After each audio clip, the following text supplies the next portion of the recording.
Good evening, service crew. Fighting pilot extraordinaire Ace Windfall. Ready for takeoff. Happy Monday, everyone. Happy hashtag V underscore FGC Open Line Monday, where the F stands for fishing. Happy Monday, Gabriel. Hope you're doing well on this great Monday.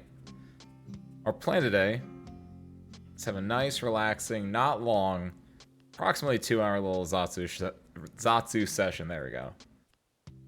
How do I do this? I think it's technically private is what I want to do, right? And then we do, manual? Sounds believable. What's the difference in these? Hold on. Yes, that sounds... No, I want to do the other one. Create, perfect. Yes, that's one of the 4 things. I have 4 things that I want to talk about. Persona 5, the hit Apple TV show Severance, horse race test. I don't have a lot to say about that one because I don't know. I didn't do my proper research for that one. But I wanted to bring that one up, and then schedule and stuff going forward. Persona 5 is such a nice one. It was a Scuts. Happy Monday while I went in, and thank you. Congratulations on your continued promotion as Service Crew Chief, Scuts. I hope you enjoy your goggles. Oh yeah, I am wearing my goggles. They're up here on my head right now. They're not like the normal angle, so I forgot that I was wearing them for a second.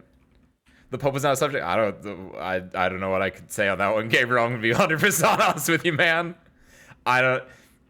My condolences. That's all I can say for that one. That's not on my list right now. No, Persona 5 though. That's probably like the biggest one that I want to talk about since we finished that last night, and I finished it after a 12.5-hour stream, which is the first time I think. That is not the longest I've ever streamed in my life. I've streamed 13 hours. I think is still the longest I've ever streamed, but 12.5 was the longest I've streamed that in recent memory at the very least, because when I exported that, hold on before I forget. This is the lobby code. Done. Okay. But no, it was the longest I streamed at least recently because when I exported it to YouTube, I didn't know this. I export my Twitch VODs from Twitch to YouTube, right? And when you do that, it's very easy. It's nice to do. When it is a 12+ hour VOD, what's up, Asmo? When it's a 12+ hour VOD, as I found out, it splits it up after the 12-hour mark, or approximately after the 12-hour mark. And so there's like an 11-hour and 55-minute VOD, and there's like a 45-minute VOD at the very end. And I checked it out just to see where the split was, and it splits right when I find out that the old man that like was hanging out with his son was like, "Oh son, I'm so sad that I don't get to hang out with you very often." And the son's like, "Thanks for hanging out with me though, Dad. I love you." And he turns to me and he's like, "And thank you." And I was like, "Why is he thanking me? Does he know I exist?" And then I realized like, "Oh my God, wait, that old man was also the man that I was giving the burgers to in the first place." I didn't realize they were the same NPC, and I felt like such a fool that I didn't realize it until he looked me in the eyes and thanked me. And I was like, why does he know me? Oh wait, that is literally the guy, which is so insane to me. But the fact that like all he had to do was put a mask on and his little goggles on, or his little sunglasses on, I was like, oh wow, no, you fooled me actually. The man actually fooled me as he needed to, which I thought was hilarious. But Persona 5, my goodness gracious. I forgot my sweat dealer. I didn't know that my sweat dealer was also the dude, like, because I knew the sweat dealer was taking my sweat. Or no, I got my sweat from him. He's the dealer, right? He gave me his old man's sweat. That's arguably worse. But I didn't realize that the sweat dealer was also the dude who's like, whenever I gave him things, right? Like, I didn't know they were the same person. He was doing a Jekyll Hyde thing. And I thought that was interesting. Hold on, what am I looking at right now? What am I selling? I think I'm selling everything. Why are these different? Why are these in different slots? I don't know what that's doing. Creatures, there we go. I don't want to, do I want to save anything here? No, I don't think I do. Because I wanted to just double check this one. Large. 1.519, but that's not the first one I got, so there's no reason to switch this one out for this one, even if this one is arguably inferior.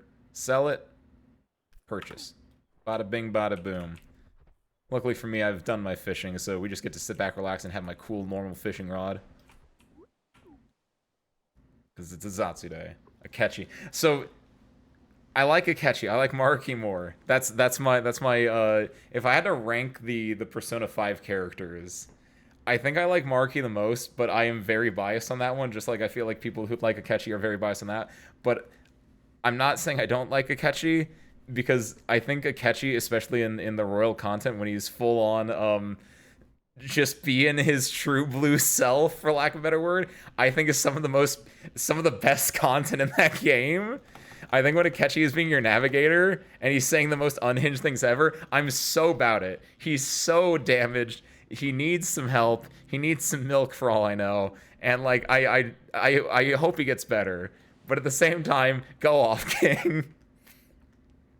I still cannot believe the whenever you find someone weak to nuclear and he's like, I want to see a mushroom cloud. I cannot believe that is a line in that game. It's so insane. I find him annoying, but ultimately a great character. I can definitely see like why some people might be a little bit opposed to him, because there are certain flaws with him as a character, but overall, I just think he worked really well in the game. And obviously, again, I just have my own little bias, right? I think it's a bit too late for Akechi, or is it Asmo? See, that's the thing with Akechi. If you're talking about like him, so by the way, if you haven't played Persona 5 Royal, and you're watching this now specifically, we're gonna talk about Persona 5 Royal spoilers, so that's your warning. But if you're here, you've probably watched my stream before, and you probably know that we've been doing that. So there's your warning. Akechi is dead, but not really, right? Allegedly. Cause I didn't catch this. I actually had to go back literally before this stream to go check out the ending again that I got, and I was like, everyone was like, oh my god, Ace, you didn't see Akechi? And I was like, what are you talking about? I didn't see Akechi, no. And then I went back and watched it, and the reason I didn't see Akechi is because you don't see Akechi, right? You see two men in black suits, followed by a dude in like Akechi's brown suit, which obviously that's probably supposed to be Akechi, but like I didn't notice it because it was in the background behind two other dudes, and like there was very clear like glare on the screen, so I was like, oh, there's glare on the screen. I'm looking at Joker looking at stuff. It's whatever. And like, and then only after he passed, like Joker didn't even like acknowledge him. Only after he passed did like Joker then like look in the mirror, and then you see Joker's reflection. I was like, oh, it's Joker and Joker. It's protagonist and Joker, right? And I was more caught up in that, and I was like, what do you mean, Ace? How'd you not see him? And I went back, and I was like, of course I didn't see this man. You don't see Akechi. But it was very nice. It was very good. What's up, Kiwi? Happy Monday. Welcome on in.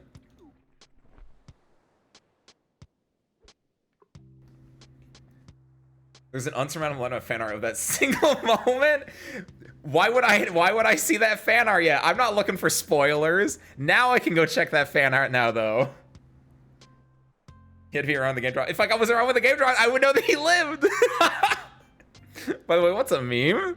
Happy Monday, welcome in, and congratulations on your continued promotion to Service Crew Chief as well. Hold on. Yeah. Got it. There we go. But overall, like what can I say that hasn't been said before for Persona 5 Royal specifically, I guess. Akechi, broken and fantastic. Sumire, great character, I think, overall. My biggest complaint with Sumire, which I think some people agreed with, at least from yesterday, is that I don't like that Sumire went back to her Kasumi outfit, like her Kasumi look with her hair tied up, after you finish her Confidant. That felt interesting. Like I know that internally, like, she is now Sumire 100%, and maybe she just likes the look of Kasumi, and maybe there are like gameplay implications for that as well, where it's just like I don't know. I feel like, actually, I said this yesterday, and I have even more reason to believe that what I said yesterday was objectively the correct and what they should have done. I said yesterday that, like, oh, there's Kasumi and there's Sumire. And like at the end of her Confidant, Sumire like grows into her own, But in growing into her own, she fuses both the Sumire parts of herself and a bit of the Kasumi parts of herself, right? Where she's doing like, I am Sumire, I'm gentle and graceful, but Kasumi is like powerful and energetic, and like she fuses the two of them, right? And I think what would have been peak now, and I said it then, and I have even more reason to believe this would be peak now, is that they should have made a third hairstyle for Sumire. And not only because it shows that there's Kasumi, there's Sumire, and there's the new like advanced Sumire, right? But also I think what I just realized now, that would mirror the personas in a way, right? Where this obviously is not one-to-one, but at least for like your base game confidants, right? You get like, oh, they get their level 1 persona, then they get their awakened persona, and then they get their second awakening. I guess technically third awakening. I don't know if you count the first. I guess they get their last persona, and the last persona literally is a fusion of their first and second personas into a third new persona, which is based off the originator of the first persona or whatever. But basically, the idea is it's a fusion of two personas, right? And like you, in a similar way, Kasumi, Sumire, new Sumire. It should have been like a third distinct hairstyle that, or like a design aesthetic entirely. And I thought that would have been really interesting instead of just reverting her back to Kasumi.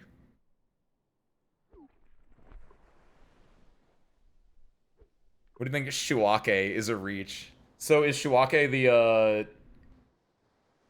wait. Akechi. What's Akechi's last name? Wait, how is it Shuake for Akechi and the protagonist? Got him playing some City Wolves. Is it out? Wait, is it out meme, or is it like a demo or DLC day, or not DLC, open beta test thing?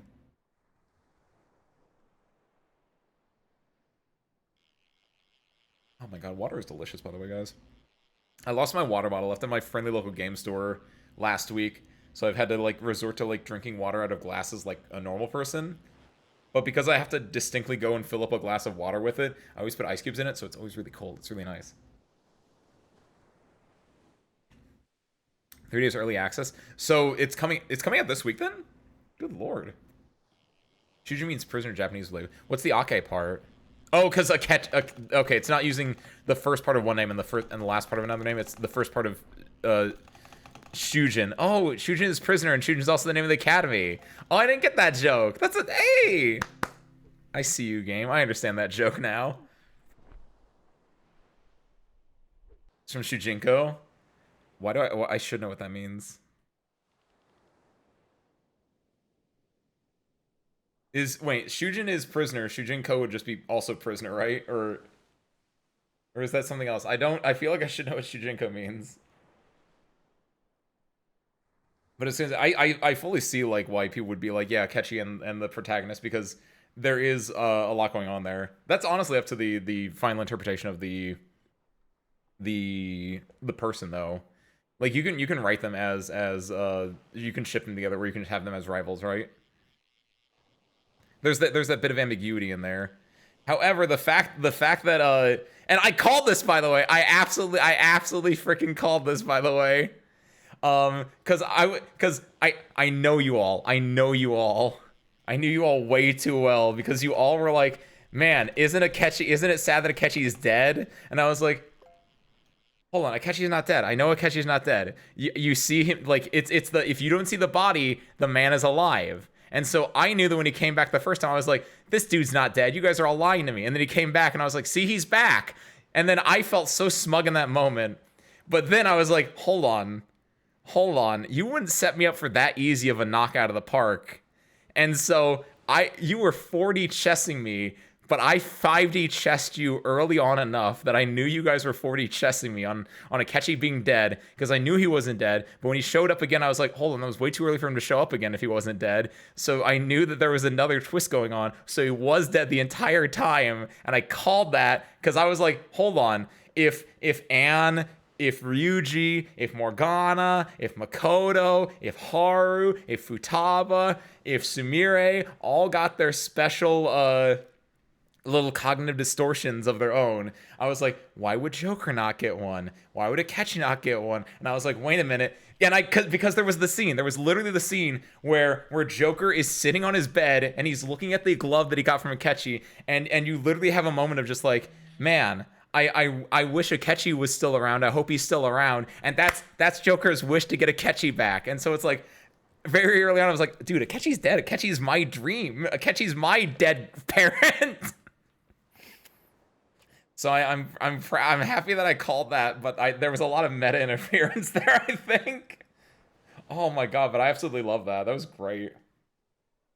Shooting goes protagonist. Thank you, Asmo. That's so obvious. I was like, I know this word for some reason. In my defense, if I had the kanji for it, I might have gotten it. Might have. It's also the protagonist of Mortal Kombat Deception. Technically, it's the protagonist of everything. It's just, yeah, it's the Japanese word for protagonist. Thank you, Asmo, for that one, by the way. A bunch of good wild guesses throughout the game. I know. Look, the thing is, this is the most important thing. If you're ever recording yourself, if you're ever in like content production, if you're ever in anything, the most important thing for you is to call all your shots. You might miss 99% of those damn shots, but if you get one wild harebrained shot, you clip that. You say that I called that. You cut out all the other ones that you did not call, and then boom, Wunderkind. Because it's such a great feeling when you do get that, when you do call that shot. It's like in pool. It's like in billiards, which is a thing in Persona 5 Royal as well, by the way. It's like in pool where, in the way that we play, at least, like my house rules are that you don't call your shots unless it's the 8-ball, and then you call your shot. But like, if you were just doing like, you have to call all your shots in pool, you call some wild shots, because like, if it hits, like sometimes you're like, I'm not gonna make a shot. I don't have any good shot whatsoever. And you just say like, oh, 1 ball, corner pocket, and you're like way off on it. But you take that shot anyway and you get that. Sure, you might have missed the other 99 shots that you called there. But that one, you're riding that high the rest of the day. Oh my god. And also, it was really nice because I think Persona and a lot of games we played recently have done a good job of like, what's the best way to put this? There's trope in media, and they both Persona and 999 did a good job of writing that trope line enough that I know there's a trope going on, but not enough that I know if it's subverting the trope or if it's embracing the trope. And I thought that was really fun. Like my one that I'm proud of because it both embraced and subverted it was I immediately called out that June was 0 within like an hour of the game. And I was right, but the thing was I didn't know I was right until the very, very end, and I kept going back and forth and back and forth and back and forth, and until they finally pulled that trigger within the last like hour of gameplay, I could never fully assure myself, but I was like, it's so obvious, but are they actually gonna do that trope or not? And I think that is a really fun, at least for me, that's fun, engaging, because it's like I'm just being strung along. I'm like, hold on, are they gonna do it? Are they not? Are they gonna do it? Are they not? It does a good job of keeping both the normal person involved and the person that like thinks they know the game involved in I don't know, it was just really good. At the same time, you were so oblivious about some things like him being evil. Honestly, I thought I'd get yeah, wait a minute, that's a really good point, Gabriel. Why was Akechi evil? I mean, I understand why after like everything was said and done, like yeah, it was really obvious, but like in the first like Akechi being evil completely threw me for a loop, and then like Sai being evil also threw me for a loop, I think. Like I still disagree with the fact that I did the bad decision by siding with Sai and I got the bad ending, even though quite literally that was the bad ending. But like, okay, you like, I still cannot stress this enough. You're playing the game, it's all about confidants, and like over the course of the game, every time you meet a confidant, you talk to Sai, and she's like, "Oh, you must have had help with this," and like it keeps bringing back Sai when you're having your confidant moments, and then like she has her own confidant that you're also leveling up for the course of the game, and then she's like, "Hey, you want to take this deal?" And I'm thinking like, "Oh, you know, attorney-client privilege," even though she wasn't an attorney at the wait, no, technically she was an attorney, but was she a bad attorney? Was she the attorney that was suing me? Oh, maybe that's why. Oh, I'm bad at fully recognizing when it's a bad attorney or a good attorney, apparently. I thought she was I don't know. Look, all I know is I sold them out, but it wasn't my fault. The game lulled me into false sense of Security. See, that's what it was, Asmo. I thought she was on my... I guess she wasn't on my side. She did a really good job. They wrote her really well that I got lulled into a false sense of security from her. Because like they didn't just write her as a pure like I'm gonna throw you in jail, lock away the key, even though she probably said that quite a lot during the game. But like it was so I thought she was my lawyer, I think at one point. Which she did, in fairness, she did end up becoming my lawyer. But like, I don't know, there was like 180 hours between when when I first got whacked in the head and when when I had to make a deal with her, and I just kind of, in my defense, I had brain trauma. The ship name for Joker and Skull is Pegoryu, which is derived from who knows what. Joker and Skull, Pegoryu. Ryuji, what's the Pego from? No way, yeah. It's goofy. There were like a half dozen times I was like, I can't believe you found out like that. Oh my god. I don't know. I feel like my favorite one that I'm so upset about because of meta circumstance. I talked about this during the first like royal content stream, or like the one where we beat the game, then we went to royal content for like an hour. And I talked about this was obviously Marky is one of my favorite characters, and early on, I didn't, again, just like Akechi, I didn't know what his plot was going to be. And it was specifically when you're I think it's when you're doing Futaba's Palace. He comes in, like, you know, he's having his scenes with, like, all of the Phantom Thieves. And then he comes into Leblanc, right? He comes into Leblanc, and he ends up having a conversation with Futaba. And, like, the idea in that scene is, like, like, I didn't realize that until after the fact, but the idea with that scene is, like, he's having a scene with all the Phantom Thief members, right? So he's gonna have to have one with Futaba at some point. And that was supposed to be, like, that scene. But at the time, I wasn't thinking that. I was thinking, like, why is he here at Leblanc? And I was like, why does he know about cognitive science? And I was like, is he a bad guy? And so I was right about that. But then at the time, I was like, no, Ace, no, because he, you know, he's a psychologist. He would just know about cognitive science. And like, obviously, this is also the scene where he gets to, like, talk with Futaba because he wouldn't have that in any other spot. And I was like, okay, that makes sense. That tracks. And then, like, I didn't really think about it a while. And then at some point when we were playing, I got DM'd on Discord by some random throwaway account that spoiled that he was the final boss. And so from then on, I knew it, but I did kind of call that early on because I was like, why does he know about cognitive science? Wait. And that was such like a red flag for me. Never 100% sure of anything, so it was entertaining. Thank you.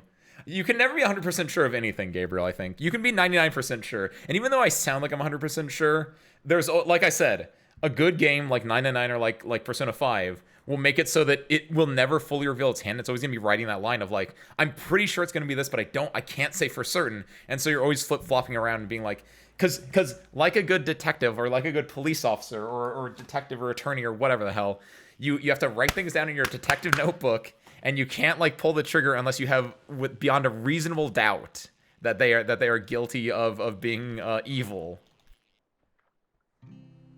Yes, that happened actually. It happened. I don't remember when. It like if you were to scrub through all of the Persona playthroughs, you might find it because it was like during a playthrough, like at the about the 4-hour mark when I get up to make tea, usually to take my little break. I like got up to take my break. I came back, and then like I like unmuted and I was like, "Hey guys, what's going on?" And then I like checked Discord. I was like, "Oh, why do I have a DM here? What is this?" Just in case it was like a oh Ace, you gotta come quick. I'm dying or something like that. I don't know. But so I checked it real quick. No, it was just that the paste of like Marky is the final boss, along with a not safe for work GIF. We'll say just repeated quite a few times, and like you hear me unmute and then I'm just like, hold on guys, I need to take care of something real quick. So wherever that was, which I think was like probably around part 15 to 20, somewhere in that range I would imagine, but it was after I called Marky possibly being a villain and then it was shot down. So like it wasn't. So I didn't have like wasn't spoiled on that for too long, but I was spoiled on it, which really sucked. Especially because like because I knew it before Confidant rank 10, which was a little sad because I would have loved to just be like, and it was before the Cosme, the original like I say Cosme because you were with Cosme at the time, not with Sumire. When you have the mini palace with her and you go in and you fight like a shadow, because I noticed, and I didn't want to say this because I didn't want to like show my hand that I knew, but when you're doing that palace, the shadow that you fight has Marky's hair. But I noticed that during it, I was like, ah, I was so just awful. No, I imagine what they did was they just joined Discord, DM me, and then just left the Discord or something like that. I don't know. Normally Discord has like a spam filter, so I don't know why it went through the spam filter. Legitimately crazy that it did. But it's whatever. I've been on the internet long enough that happens. You blow past it, and you get to talk about it like 6 months down the line during a web fishing stream. Statistically, there is a chance that millions of cosmic rays flip bits of your game and rewrite the plot twist. That's actually not what happened, allegedly, right, by the way? Absolutely love the reference, but at the same time, wasn't it... I remember a YouTube thing recently about, like, that's not what happened. For the... Whoa! Big boy. I got a whale. Nice. Hi. Not on the show. I don't know who that is. Surskir, if this is you, let me know. I ain't letting no cryptids in here. I'm talking about Zatsu right now. I don't have time to deal with magical beasts. Favorite palace? Good question. Favorite palace for Persona 5 Royal. What do you Kanashiro is way too expositionary. Who was it? There was no name, Asmo. Which makes me think that it... Because I know, like, whenever you joined up, it showed your name there for the accept deny. But for that one, it showed no name. So it makes me think that it was probably someone being cryptid. But if it wasn't someone being cryptid, it was just a web fishing bug where it didn't show the name. If you're in here, you can let me know. That's fine. They're gonna join, post web fishing spoilers, and leave. See, the good part about that though, Wisteria, I already beat the game. I can't get spoiled. I got my winning rod. I technically haven't 100% the game, but like just like in Persona 5, I didn't 100% Persona 5, but I did get the true ending of Persona 5. So now I can just look up spoilers because I'm gonna be real. I definitely was trawling, is that what you would call it? I went through the Persona 5 fandom wiki, my favorite website, by the way, fandom.com. But I was on that wiki today a little bit, so I learned about like the ultimate boss, like you can fight the wardens in New Game Plus or stuff like that. Technically, basically yes, but not officially because I didn't beat the wardens. I actually didn't beat the Reaper. I still need to technically go do that. I might do that next Sunday. That's right. I did mention this. Service crew. I do want to do we do want to do schedule talk at some point.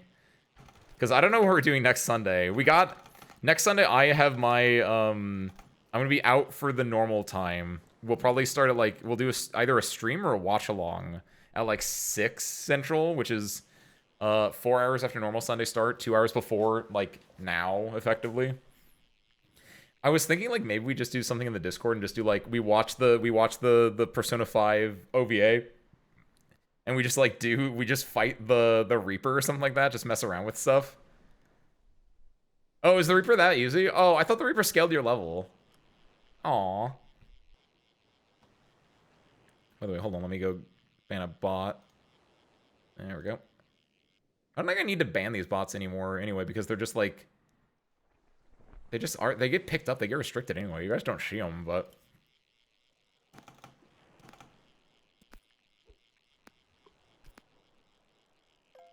There we go.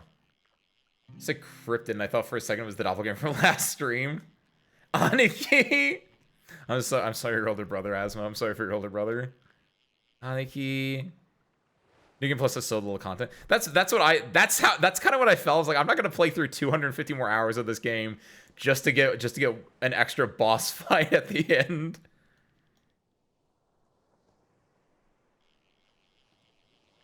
Oh man, I need to get more water. That's the bad thing about getting nice, fresh, ice cold water is that you drink a lot more of it, or at least I drink a lot more of it, and I have to refill at some point. Favorite palace though, as far as like Persona 5 Royal goes, Kamoshida is far too tutorially for me. I think it's a good palace overall. I think it's just like in Elden Ring, right? Stormwind Castle is like probably the most detailed, and Stormwind actually might be my favorite. Or at least it's one of the best constructed legacy dungeons because it's the first one, right? Kamoshida in a similar way. I think Kamoshida is very long, is very tutorially. But if you were able to strip all the tutorial parts out of it, I think it is like a very cohesive palace, and I think it has a good job of like you have so many moments of like, oh, this is how Kamoshida treats his students, and it's just really building the world for you that you don't need, and it doesn't give you in later palaces, right? Because at that point, you know that like the palace owners are you know. Usually like sadistic, or they have their perverse desires, kind of a thing. But it really feeds that into you in Kamoshida's palace. Okamura's is fine. I don't think there was anything crazy about that one. Though I will say I did like that it was distinctly different from Kamoshida's being the second palace, and that was at the point that I was told, or at least that was the part that I immediately realized. Like you guys were talking about how in the original Persona 5, the idea was like they were going to go globe-trotting and not just being just in Japan. So that felt like very much like, this does not feel like it's in Japan. This feels like it's in like a European art gallery. And so I like that part of the aesthetic, but overall I think that was kind of okay. Kaneshiro was a forgettable palace. It was kind of long. It was a very filler palace, right? However, honorary mention to Kaneshiro Palace because that was when I got my electro gun and I invalidated like 3 mid bosses with it, because I literally would pull out my gun, immediately stun them, or whatever the thing. I think it was stun. Like I immediately would pull out the gun, stun them, and just like destroy them over the course of like 2 turns. That was fantastic. So palace itself kind of mid. The experiences I had in that palace kind of lit though. What is after that? So you get Makoto and Kaneshiro's palace. Next would be Futaba's palace. Futaba before Haru, yeah. So next was Futaba's. I think Futaba's was really good. I think the story of Futaba's carried it, but the actual gameplay of Futaba's palace was kind of boring. You mostly did it for the story in that one. It didn't really do a good merger of story and gameplay, I think. Because like the story elements in it hit really hard. The gameplay elements, and like the fact that you have to go back to this town that's not connected to the pyramid at one point to get the key to the pyramid or whatever it was. I don't know. Just conceptually, I guess, or thematically, like I kind of got it because like the idea of like, oh, you have the pyramids and you have like the outskirts of the pyramids, and like there's a treasure hunter, there's a thief over there, kind of Indiana Jonesy. It just didn't hit for me that well. Okamura Palace, it's okay.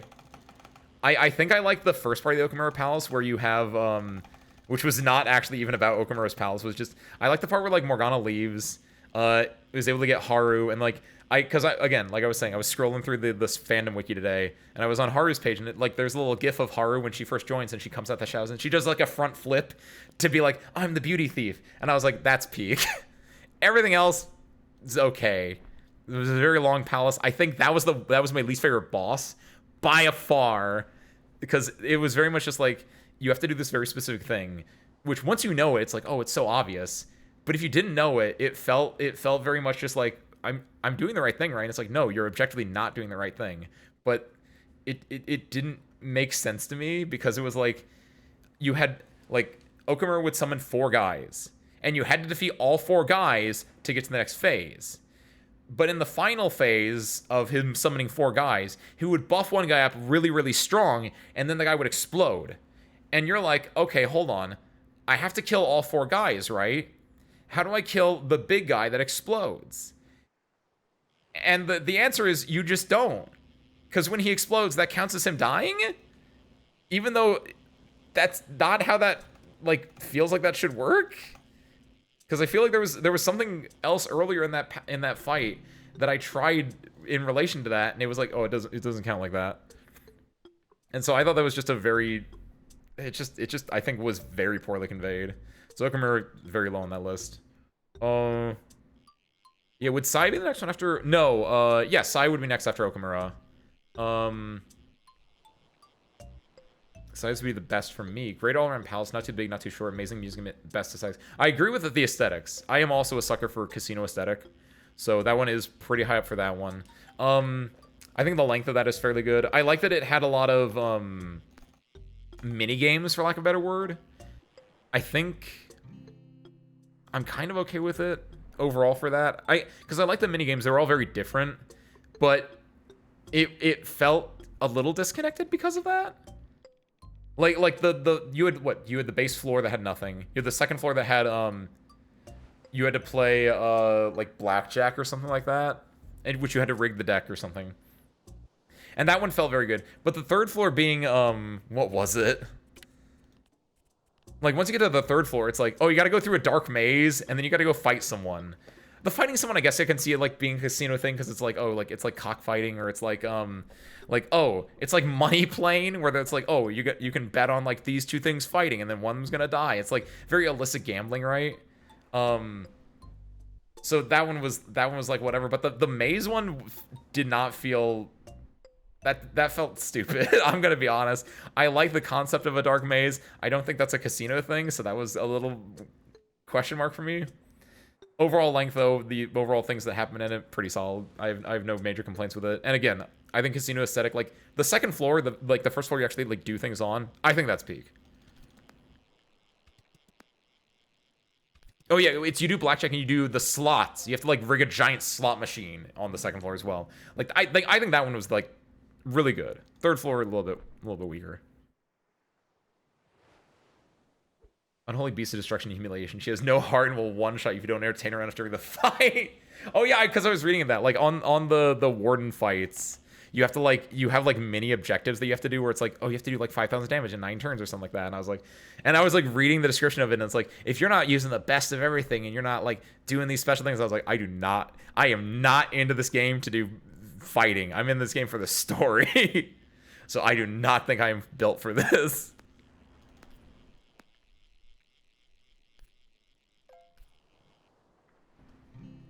If it feels like my battle with Professor Xavier while having to fist fight Thanos. You know, 100% you didn't fin the compendium. Oh, definitely not. Again, similarly to the like, I don't want to fight Lavenza because I'm not in it for that. I'm also not going to do 100% because I'm not into the compendium. It's like with Pokemon, right? I am not someone who's going to finish the Pokedex. That is not what I like. I guess maybe when I was younger, maybe a little bit, but generally speaking, I think I was more just like into like, these are my 6 favorite Pokemon, and in a similar rate, it's like, these are my 6 favorite personas, and like the idea of like having to just capture or fuse like a fucking dude in a jar, or like, I don't know, that's just like, that just does not appeal to me. That does not scratch the itch in my brain. Only a single one's left in New Game Plus. Wait, what's in New Game Plus? Is it like the one that you get from like beating Lavenza or something like that? Luminous 5 was supposed to test your mastery of the baton pass system. Yes, I agree with that, because I could definitely see that part, because that was like, oh, there are 4 people, you can baton pass, and like I was fully into that. But the thing was specifically, Asmo, that you couldn't hit, like no matter what you did, you couldn't kill the big buffed up one, which was the point. But like, it didn't convey that well enough. And so whenever I was baton passing, I was like, okay, we hit this, we hit this, we hit this, and then we killed the big guy with the last baton pass, but that's not what I was supposed to be doing. And so it felt really poorly conveyed, even though like fairly early on I noticed that it was like, oh, it's baton passing, which I absolutely enjoyed that. Like yeah, and also I agree, Marky's fight did it so much better. Marcus fight at the end. The only sad part about that is, again, I wish that he didn't have Holy, or at least he didn't use Holy that much, because the fact that just Akechi gets completely invalidated unless you're crazy, kind of sad. Satin and L. Joker's Awakened Prism, the one that shoots Diablo in the face in the fight in the sky. Wait, how do you get that though? Like when you do Do you just get it as like the very first thing, like New Game Plus or something like that, where it's like you go to New Game Plus and it's like awaken your persona, and then it's like it rips it off and then pshink, and then it's like, oh, this is a different awakened persona. That's kind of cool. You have to fuse it. Aww. Wait, do you stick with when you New Game Plus? Do your levels stay the same? Or does it start from 0, but you just get the things? Because I know, like, whenever I beat the game yesterday, and you walked around town, you're, like, picking up, like, oh my god, I got this thing from so-and-so, and it's like, oh, now I can still fuse personas. Or this thing from this person, it's like, oh, I can get a massage from Kawakami still. So, like, when you get the New Game Plus, like, you actually are New Game Plusing it. Does it keep your levels, though? You just do it on normal game? Oh, okay. So it doesn't seem like it'd be, like, too bad to get fairly early on. Yo, what's this for parts? Where are you? Here you are. What's up, highs? Happy Monday, welcome in.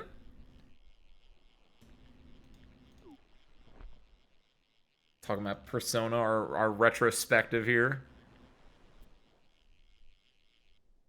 Let me think. We were talking about palaces, though.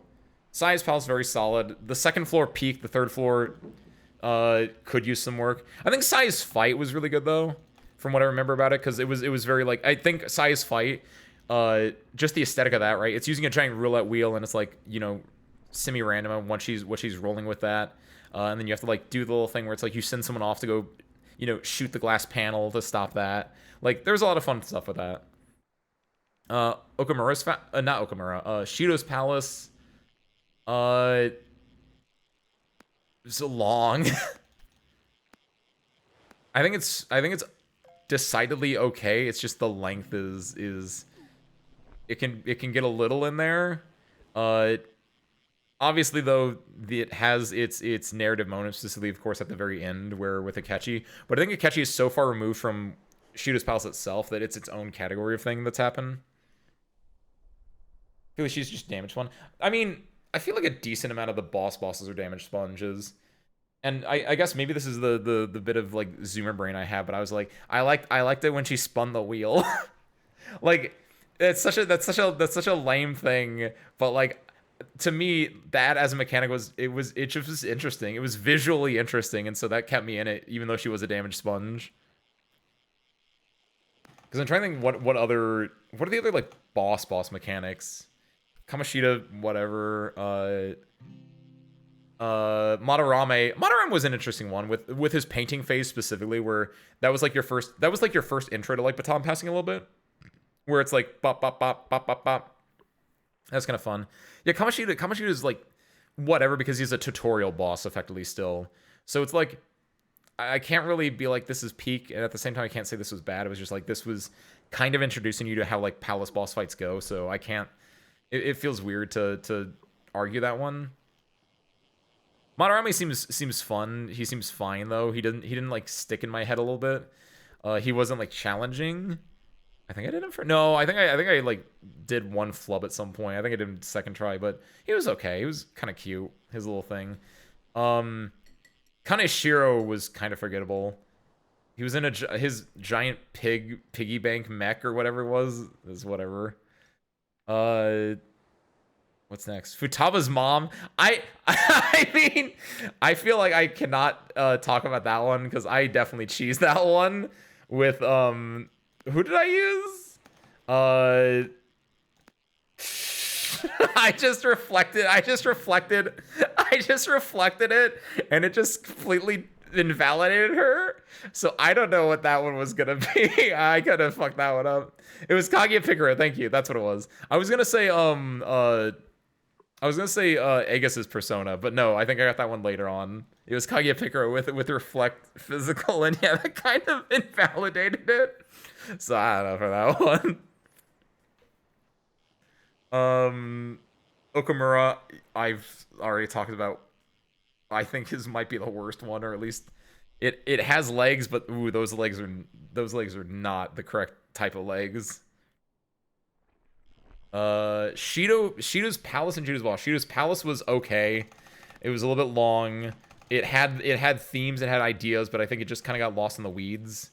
Because it's just long. There's the thing with like you turn into mice, which at the time I was like, oh, this is kind of cute. This is breaking things up. But looking back on it, why? Why was that a thing?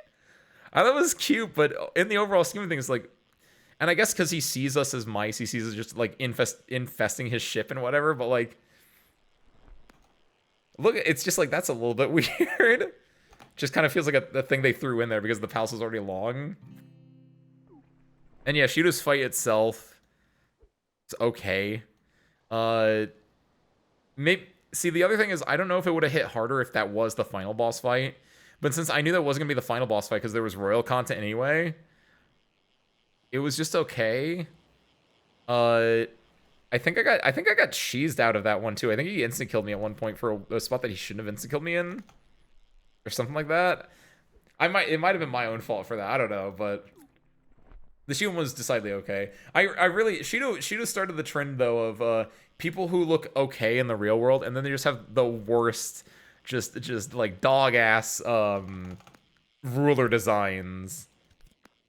Because both him and Maruki, I think they look fairly competent and fairly like, you know, like, oh, they might be like dangerous, or they could have like they have interesting character designs, and then they go into the palace and they just have the worst boss designs ever. Spiky little helmet and Maruki's just like weird ass golden mask that is way too tall for him. It's just like, what are you doing? What are you doing? When Maruki came back and he was just wearing a normal ass taxi driver outfit, that was so peak. It was so peak compared to him with his stupid long mask. Actually insane. One of the reasons you like Akechi, he's literally the only confidant that never asks anything from Joker. So much so, Gabriel, that I was saying when you do darts with him, I see it's not that he'd never asked anything from Joker, but not like it's an interesting thing, right? It's Akechi does not want to hang out and flirt. I mean, a little bit, but also it's that Akechi just hates you. I think, because like you can see this when you go play darts with Akechi. Everyone else wants to play either 301 or 501. Akechi wants to play 701. There is literally no way for you to do Akechi's darts and get his rank up in one try, because there's no way for you to get 701 in 4 turns, especially when Akechi is only doing bullseyes, which he does.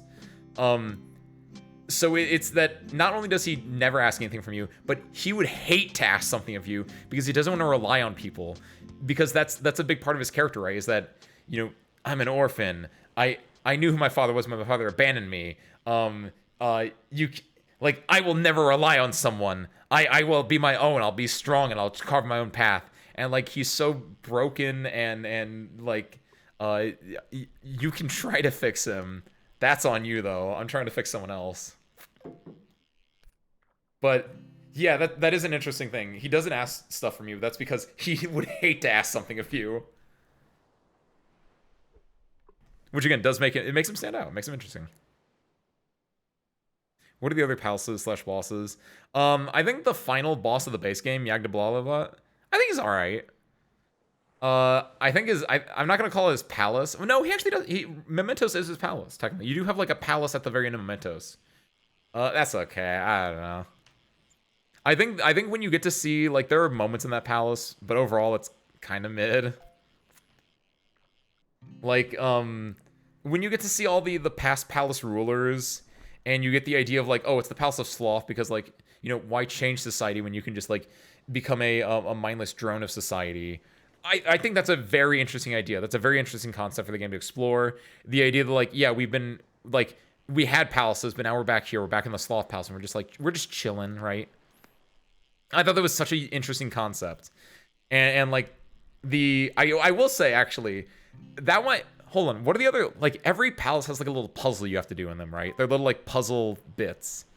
Sae's was just like, was basically fetch questing with the guise of like doing gambling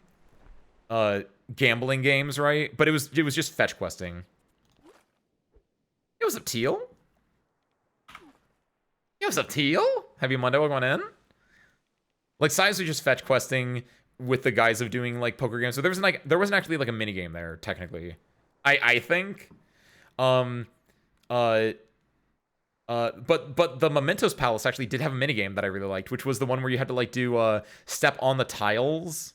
That was really good. What minigames were there in the palaces actually? Because if we're ranking palaces by their minigames, Mementos overall mid to low palace. Mementos minigame in the palace though, I kind of like that one. I am a minigame enjoyer, and I think the Mementos Palace was a top tier minigame of like how do you step on these tiles in this order to light everything up. Like, I thought that was great. That activated my brain. Similarly, I haven't talked about it in full yet, but Marquis Palace, the light bridge puzzles, absolutely the best one, I think. I was fully in like 999 mode anyway because we had just like played 999 like the day before, or like did we do that? Yeah, that was like on that Thursday. We had did a long stream to beat 999, so I was in puzzle mode, and then we get to Marquis Palace, and you have to do the like light switching thing, and I was like, oh my god, I know how light works, I know how RGB works. I have a gaming keyboard that I don't use the lights on. So that mixed with the idea of like, oh, you have to make the bridges appear, but you can't make the blockers appear. Like that was absolutely peak. Kamoshida, I think it was mostly fetch questing for his stuff. I don't think there was like that much puzzly stuff. Madarame felt like it was fetch questing as well. Adios for now, Asmo. Hope you enjoy your food. What else is there? Kaneshiro, I think, was also fetch questing. There was a bit with like lasers in Kaneshiro's, I think. It was the painting stuff. Oh! That didn't feel like that much of a puzzle though. That was just like going through paintings. There was a gimmick there, I guess you could almost say, but I'd hesitate to call that a puzzle. But I guess that was interesting. Futaba's house had actual like laser puzzles though, more so than because I think the laser puzzles in Kaneshiro's were just like you had to like get a key card to like unlock lasers. Futaba's actually had it where you had to like move lasers around, I think, right? It was the password doors, that's what it was. I just remember like one point near the end of it, you go like into a giant room that has like laser. It was lasers surrounding like a password generator, like a treasure thing or something like that. So you didn't actually have to deal with like lasers themselves. That was more using the light direction stuff was in Futaba's Palace, yeah. Had to find the key holder at the end. The key holder at the end. Oh, was there yeah, oh, that was okay, I guess. But yeah, I know what you're talking about. Where it's like, this door is locked, you need to find a shadow with a key, and you had to like listen to people, and or you could like use Joker vision or whatever like that. Yeah, it's not really a puzzle.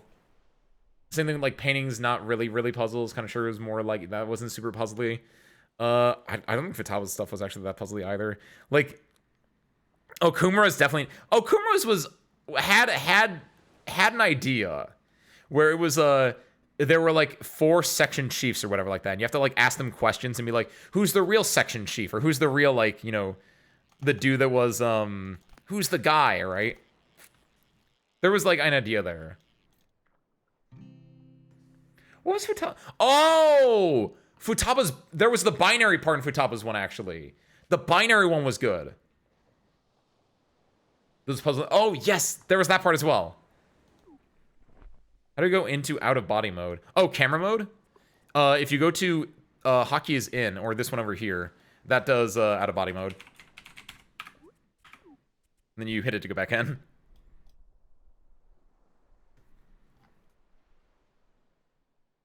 Yeah, like I'm definitely Gabriel. I'm probably missing a lot of mechanics, so I'm just trying to think what first appears in my head. And like a lot of the palaces have like 2 to 3 different like gimmicks is probably the best way to put them. Sometimes they're puzzles, sometimes they're other things, right? But yeah, there was the quite literally you have to like do the shifting things around to make an image, right? I did, that was actually good. That was an actual pure puzzle. It's very solid.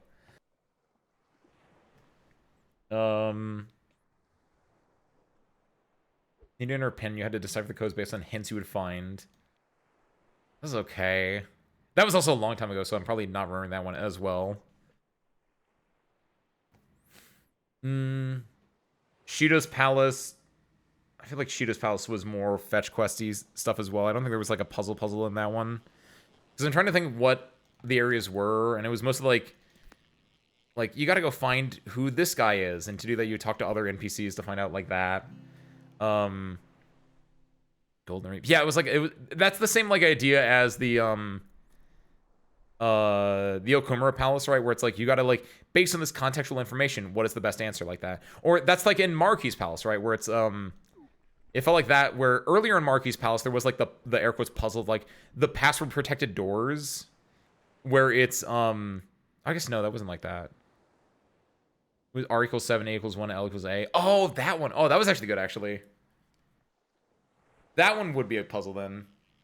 Thank you for giving me more context for that one because I forgot about the numbers equal these things. And you have to do like little bits of math, or you have to do like little like you. It's basically just basic algebra. But yes, that one was actually okay. Not similar to I was gonna say it was similar to Maruki's password security question doors, which were you go to a place, you get his tragic backstory, and then you go and answer the question. Different though. How those space door things? Near the end, you're right. I feel like the space doors were just a beta version of Maruki's light panels. Because there wasn't anything, it was just like go here, hit this button, and then go here and hit this other button. There was like there's a basis of an idea there, but there wasn't enough of a puzzle. And I think they just did it better in Maruki's one, where it was the same thing where it's like you go here, you hit this button, you go here, you hit this button. But there was more of a you had multiple levers to pull, which meant that like you had more ways to get this wrong, which made it more like you had to think about it a little bit more.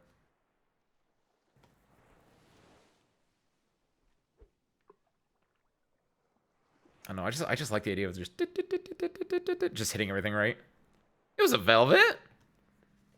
Team service crew, I need to get changed real quick. How do I do this actually? I haven't done this in a hot second. Oh, let me just put my cat down here. And then oh no, I'm gonna lose my fish. Hold on. Ah! How do you give me wait. Got it. Alright, now then, let me just take this off. And take this off. Remove this, take this out. Stretch my hair, make sure this is looking good. That seems fine. I think this is good. Make sure this is good. And yeah. I'm back. Hey guys, I'm back. Oh, spare parts, get over here. And then yeah. What's up, kiddo? Jury lurking, Velvet. Do you have any plans to play Strikers? Not immediately, just something eventually. Maybe. It was a Vortis. Happy Monday, welcome in. Maybe. I do have things to talk about with that one. So I think I said this at the very beginning, and then I was told what it actually was, and then I forgot and I kept thinking the original thing. Anytime anyone brings up Strikers, I just think I always thought that Persona 5 Strikers was the soccer one. Does Persona 5 have a soccer spinoff? Or is it just the name itself just like embodies soccer to me? Because anytime anyone talked about Strikers, I was like, why would I play a spinoff of them playing soccer? And I don't know where I got this like delusion from.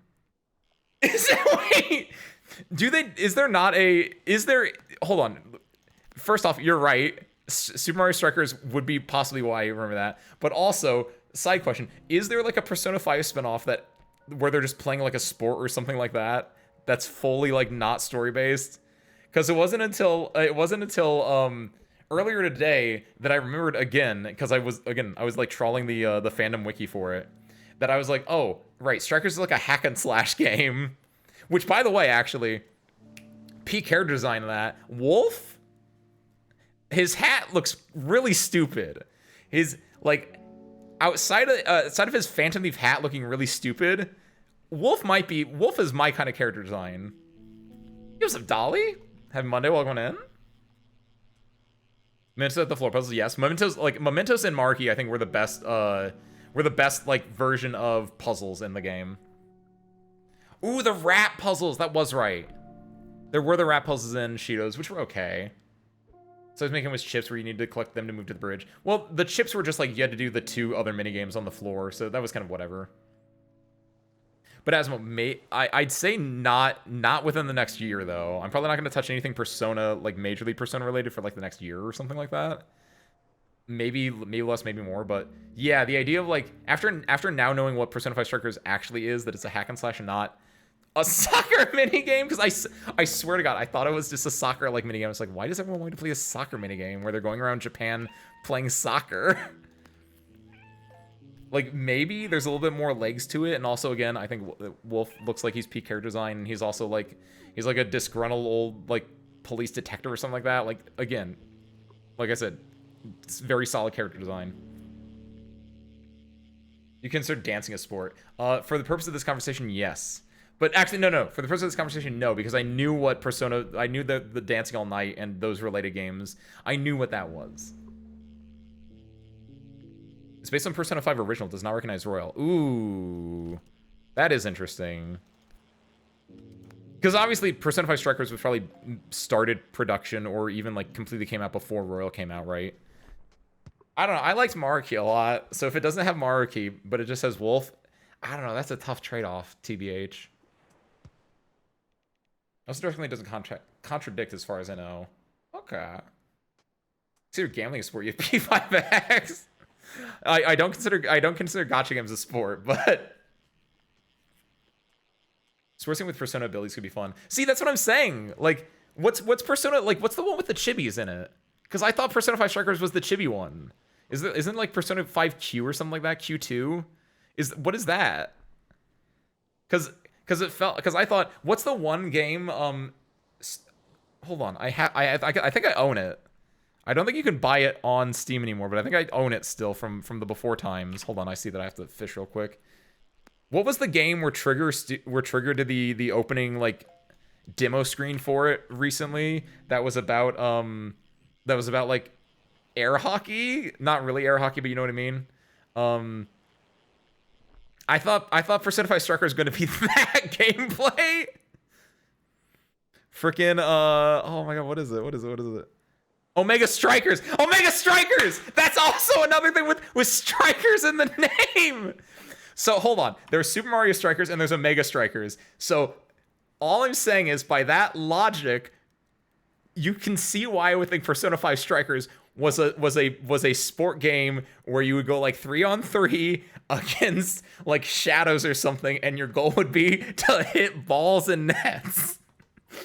There are 2 other games with Strikers as their suffix title, and they're all sports related. Teal, you're right, by the way. Hold on. Don't forget to... Oh my God, no, I clicked out of screen. Yeah, there we go. Waggers in chat. But no, Wisteria, you get you're playing as your team of 3. It's like Omega Strikers, or it'd be like what is the Pyre? It'd be like Pyre from Supergiant Studios, right? Where it's like whatever Phantom Thief you pick, they all have their own little like special abilities to like throw the ball or like defend the ball or something like that. Like, it'd be great. Atlas, hire me. My only thing is you put Maruki in the game. And you give it to me for free. Is a dungeon crawler. With no real canonness, all events can be treated like they never happened. Are they the chibi one though? Was I right about that one? He had mentioned P5 is by far the biggest entry in the series. No other game to being that long, really? I figured that was par for the course. Like, you're saying like base P5 as well, or are you saying Royal specifically? Because I figured like Persona games were typically about the 100 to 200 hour mark, and then obviously I, gestures vaguely at stream. I took a little bit longer because we get sidetracked.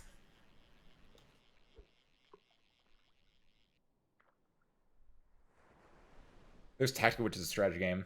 Ooh, that also maybe I'm thinking of Tactica a little bit for the chibbiness. Unless Q2 is also that. Whatever on the fandom wiki, there was like one entry that had like the chibis in it. At least one.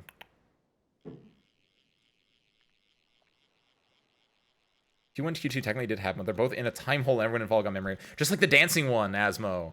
That's what I learned today as well, where the dancing one was also in a time hole. Because literally in like 3 different spots, there's like the line of dialogue on the fandom wiki that's like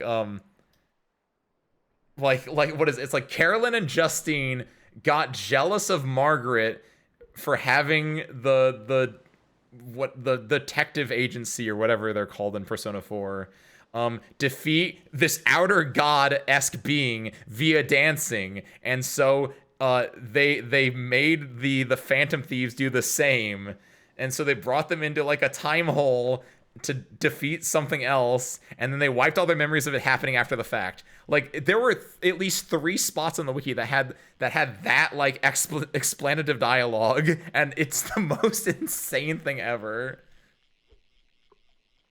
I kind of like it when a game is very aware of what they're doing is so goofy, and then they make an in-universe reasoning for why it's never gets brought up before, and you don't need to do that. You could just have the funny little spin-off where everyone's dancing. I won't ask questions, but the fact that they thought to like just in case anyone's like, why do they remember dancing to defeat an outer god? Like, we'll just wipe their memories. Very like Twilight Zone-y almost. Or very Severance-y. We'll talk about that one. We're still on Persona 5 talk right now, but I want to talk about Severance before the night's up as well. I'm 5 episodes in. I think it's by the way, the Severance talk is now, by the way, for at least a little break. Severance is a very interesting show. If you've not watched it, it is a show that is on Apple TV or, you know, wherever else you can find TV in the current era. And it's about, at its base, like the thing that you'll hear people talking about is the idea of like, oh, you know, work-life balance, right? The entire idea is there's this procedure called severance where you go in, they put a dang chip hole in your brain, and then like whenever you're on the basement floor of this building, your work personality turns on, and your life personality, your outside life personality turns off. And so they call it your innie and your outie. And so, like, never the twain shall meet. And, like, if you're the outie, you're going into work, you literally go into an elevator, and then you don't remember anything, and then you just come out of the elevator what feels like a second later, right? Or if you're the innie, it's like, I'm doing my work, I go in the elevator, and then a second later, I'm back in the elevator, and now I'm just back at work again, right? And so that's, like, the very basic concept that I think most people know about if they've heard Severance. But then it gets really wild, which I think is like this is why I would recommend it. It's not just that concept. I think it takes it and it does really interesting things with it, where it's not just about, you know, work-life balance. There is a big part of it. Like there's in the second episode, there's a really good part because like any good show would do, you need a protagonist. You need someone that is new to this world, and you basically have like, your main character is Adam Scott, who has been working at this company for like 2 years, and in the first episode, his boss, one of his best friend, what is quoted as his best friend, and his boss was his very good friend, or vice versa, something like that. Because the boss is like, I'm your best friend, you're my very good friend. But the boss in the first episode just does not show up, and it's like, oh, you know, the boss quit. So you have a new person in macro data refinement, MDR. And so like you have a new character, right? And so that's the audience's like self-insert character, like get into the world of Severance from, is like, oh, new character at work. We can find all the work dynamics from them. You can find out about the severance procedure from them. Very solid opening into it. And like the second episode has a really good parody of like, if you've ever been in like a corporate or work environment where you have the or even not even corporate, like if you've been at college, if you've been at school, if you've been in any large group of people, right, where you have to like introduce yourself, you have your little like self-introduction game. The second episode has a little bit on that where it's like, oh, you know, Helly, the new girl at work, is new here, so we're gonna have a little game where they have a little red ball and they have to roll it to each other and they have to say something that, like, something interesting about them. But because they're all work personalities and they don't know what they do outside of work, like the idea of like what is something interesting about them is just like it goes to Mark asks your actual main character Adam Scott, and he's like, and something about me, I just love this game. And the boss that's like the one overseeing this game is like, Mark, you did that last time, do you have anything new to go? And he's like, oh shucks. And then he ends up going into like an entire bit because of things that happened earlier in that episode or in the past episode, which is really good. But the entire like scene there is very much poking fun at the idea of like the icebreaker, especially like the corporate icebreaker. But it goes more than just like, you know, the work culture bits. There's also like a lot about this place they work at called Lumen has this giant reverence for their CEO, Keegan Kier? I don't know what the first name was, but it's Kier is what they call him. And it's like the handbook, which is basically the Bible. And it's like they're quoting the handbook at each other, and like there can be no other like books on in this floor because they'd be blasphemous against the handbook. And it's like it's not just work culture. It goes in like this entire thing is like it's a religion built around it. It's very like cult indoctrinati because if you do bad, you get sent to the break room, and in the break room, if you understand puns, it's not a room where you take a break. It's a room where you get broken, where they put a little light on, and they make you read this confession like sheet over and over and over again until the dude administering the effectively torture says that, you know what, I do believe you. You do feel remorse for your actions, right? And like at one point that happens, and someone's like, how long were you in there? And it's like, I said it 1,732 times or something like that. And like it's just like it has this corporate culture, it has this which then balloons into like having a religion or a cult going on. And then where I'm at, because I don't want to give too many spoilers away because I do want you guys to watch this on your own, but like I do want to show you guys a clip.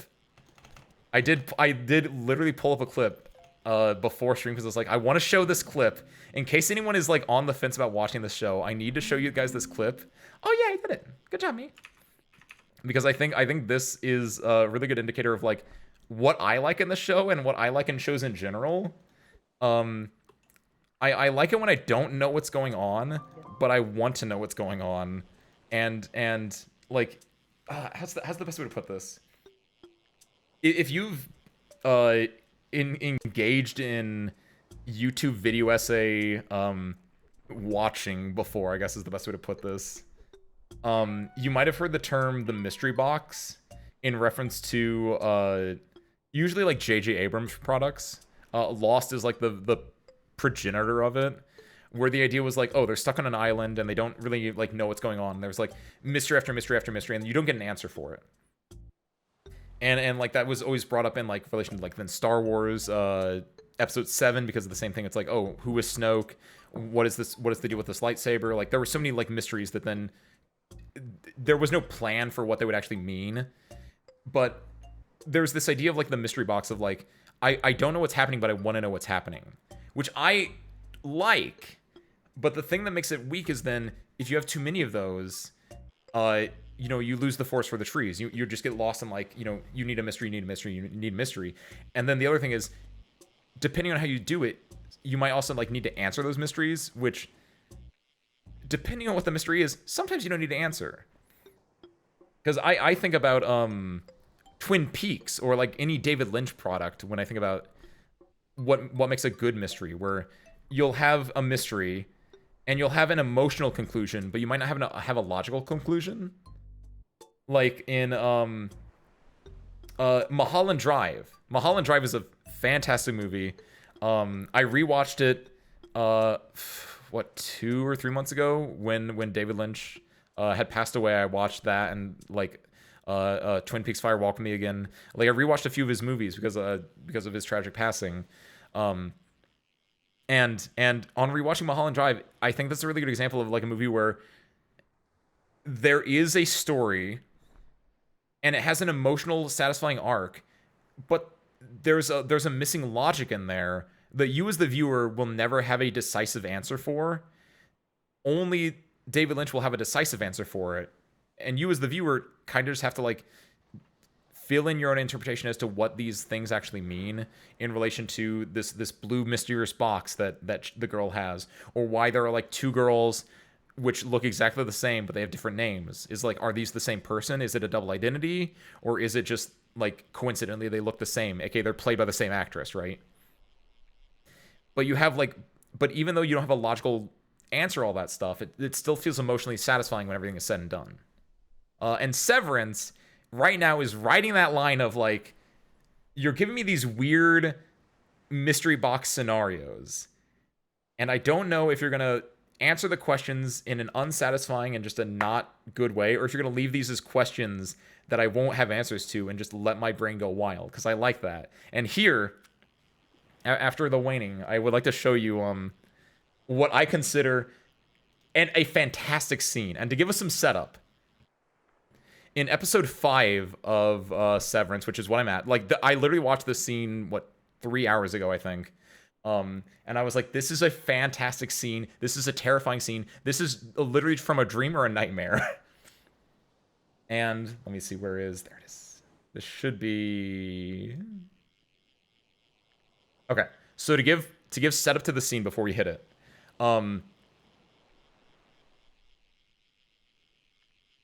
there is episode 5. Helly is going through some stuff. Helly like does not want to be at work, so Mark at one point is like, Helly, let's get away from this counselor who's like breathing over you. Let's go for a walk. Let's just get out of here and we can just talk with each other, right? And as they're talking, Severance, if you don't know anything about it, it's very much like the Backrooms or like SCP, where the aesthetic is very much like 80s 90s office, but like a lot of bare walls, a lot of like long twisty windy corridors, like you can kind of see here, where this is just a long twisty like windy like office corridor with nothing in it. And so like the idea in the story is that, you know, they don't want people to know where all these different like departments are, and they want to keep it a mystery, and they want to keep people like, you know your department and that's it. You don't want to like meet the other departments. We want to keep you like separated and segregated, and like, you know, a very cultish mentality. I'm watching Severance, and I'm going to make you guys watch one scene from Severance, Kiwi, and I'm setting it up. So Helly and Mark, the two effectively main characters for this, for our purposes, are like going down this hallway. They're having their little heart to heart, and they're just trying to like work things out. And the entire aesthetic is, everything is very dark, but the lights are only appearing where they're walking, which is really neat. And then they hear a baby crying, and they start to walk closer to it because they're like, why is there a baby crying in here? What is this terrifying sound? And then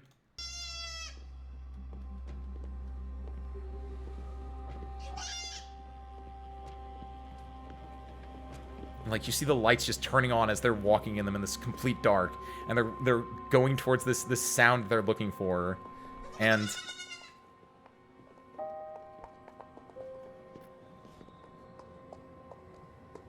it's a goat. It wasn't a baby crying, it was a goat bleeding. It's a different type of kid, ironically.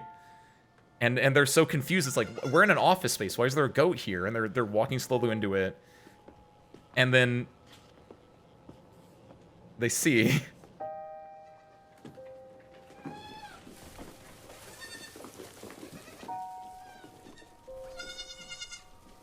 just a bizarre room. And you can't take them yet. They're not ready. It isn't time. Look at that right there. That's terrifying to me. Get the hell out of here. Go!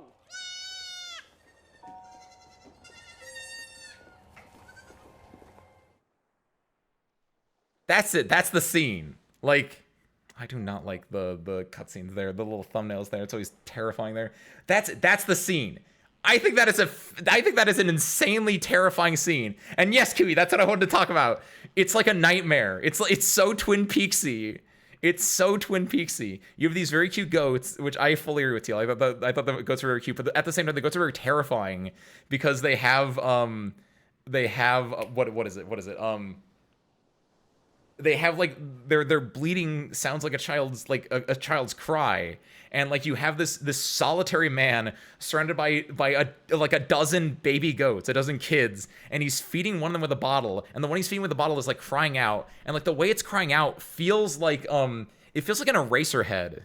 If you've ever seen Eraserhead, that's David Lynch's like first major picture, where it's about this man who's taking care of a child who is, if like the best way to describe it is very sickly, and it's very like an alien child almost in a way, but like I cannot do justice with words as to how Eraserhead plays out, but it's just the way that the goat is bleeding in his like arms is so terrifying. It's like a cry for help, and it's so alien, right? Because it's like he's feeding it like you would like a babe, and they're like a baby, and it's a baby's cry, but it's clearly a goat. It's something that is not human. And he's saying, and as he's doing it, he's like, you can't take them. It's not time yet. It's not time yet. And as you're watching this, you're like, this is a nightmare. This is literally something you would have in a nightmare.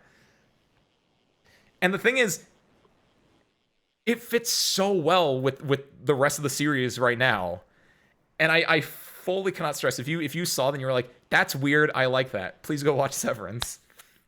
Because like, after that scene, they start talking again. They're like, do you think our job involves those goats? Because they're trying to make sense of it. And part of me does not want them to make sense of that.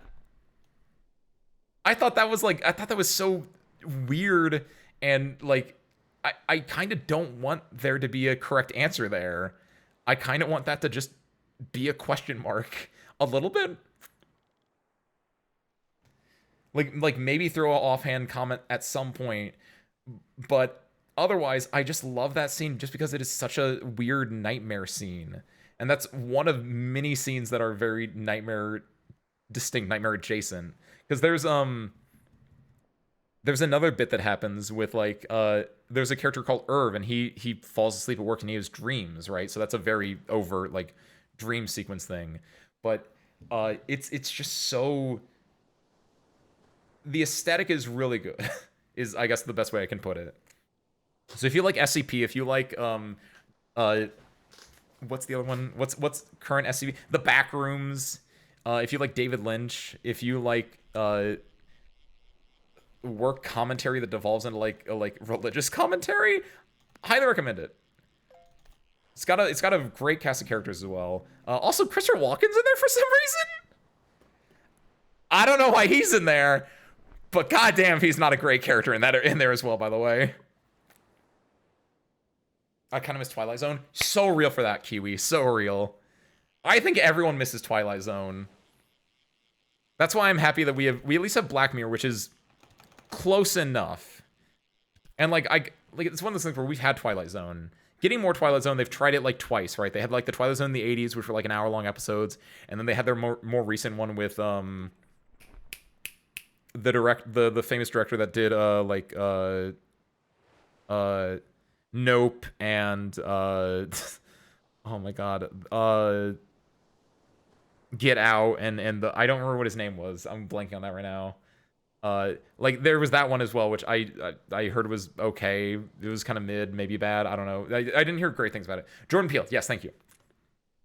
Because I was like, it's not Key, it's the other one.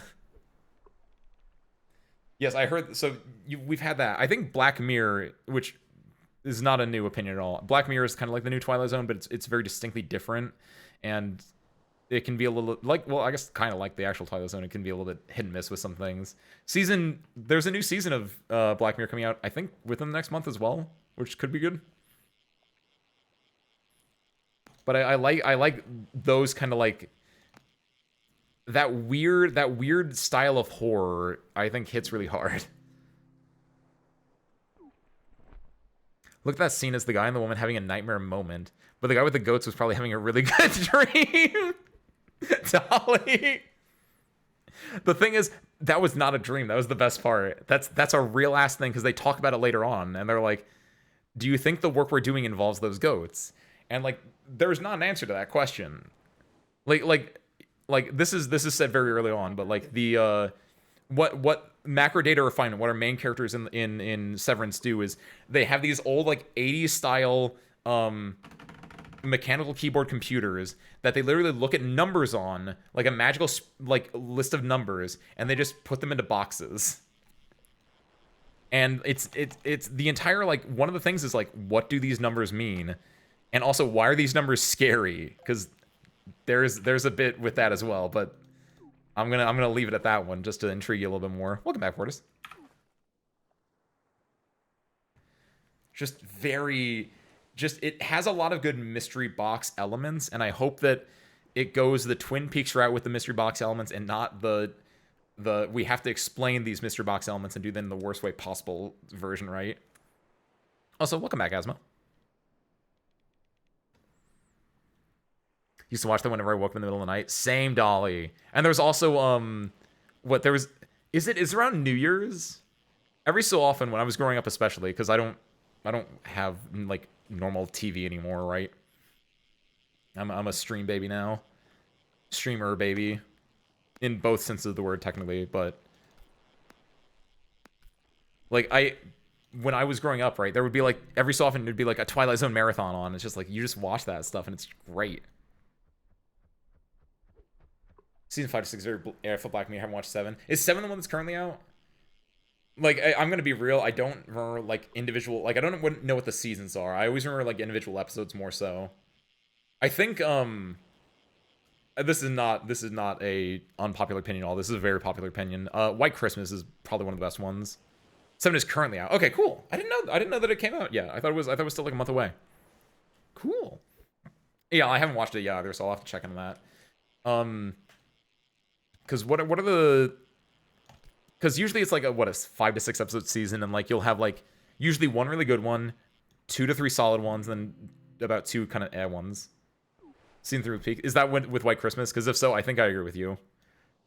I think it had a moment of like if this shoreline was Black Mirror, like season 1 is like it's not really the shoreline, but it's like you're here, and then everything else has been like in this area. It's not hitting the peak of season 3, but I think it's still solid enough that you can keep doing it. Because the big benefit of Black Mirror is that it's an anthology series.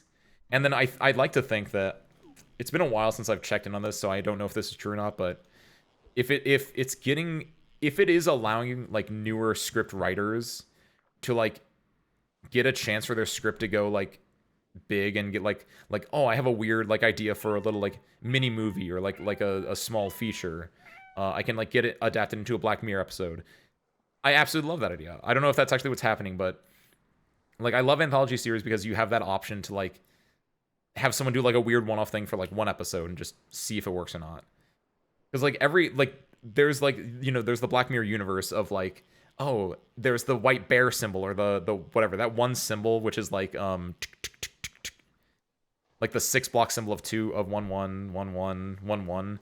Like you get little things that are just like going into everything, but you have like every episode is its own kind of self-contained piece. Like there's an episode that I kind of like. I don't think it's peak or anything like that. I think it's just a very solid episode, which is I think season 4. Yeah, I will agree with that, Q, where sometimes it drifts a little bit too hard into technology bad, which I think is probably when it's at its weakest. It's best when it uses... It's not that technology itself is bad, but it's the way that people use technology is what makes it more interesting. And, like, it's the way that people use technology for bad is the interesting part. Like... What's... Like, I want to say... The episode that I want to talk about though was the one with the bees. Not for technology bad, not for technology good, but just because that's such a weird concept for a movie, for like anything at all. And the fact that they were able to like adapt that into like, I think that was a feature length one. That was like a 90-minute one, and it's just I thought that's great. Like I would never go and watch that like in the theaters, right? If someone's like there's a movie about like killer bees going on. But you slap that as like an episode in Black Mirror, it fits well enough and like it makes it a fairly solid episode. You get episodes like, what is it? Oh, I like this music that's going on right now. It feels really nice in the rain. There's the one there's like the where everyone gets to rate each other 5 stars. Like that has a mixture of like technology bad, but more so like the way that we use technology bad.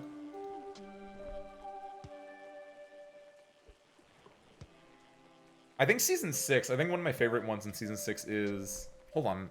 Can I just pull up a list of these episodes so I can like remember them?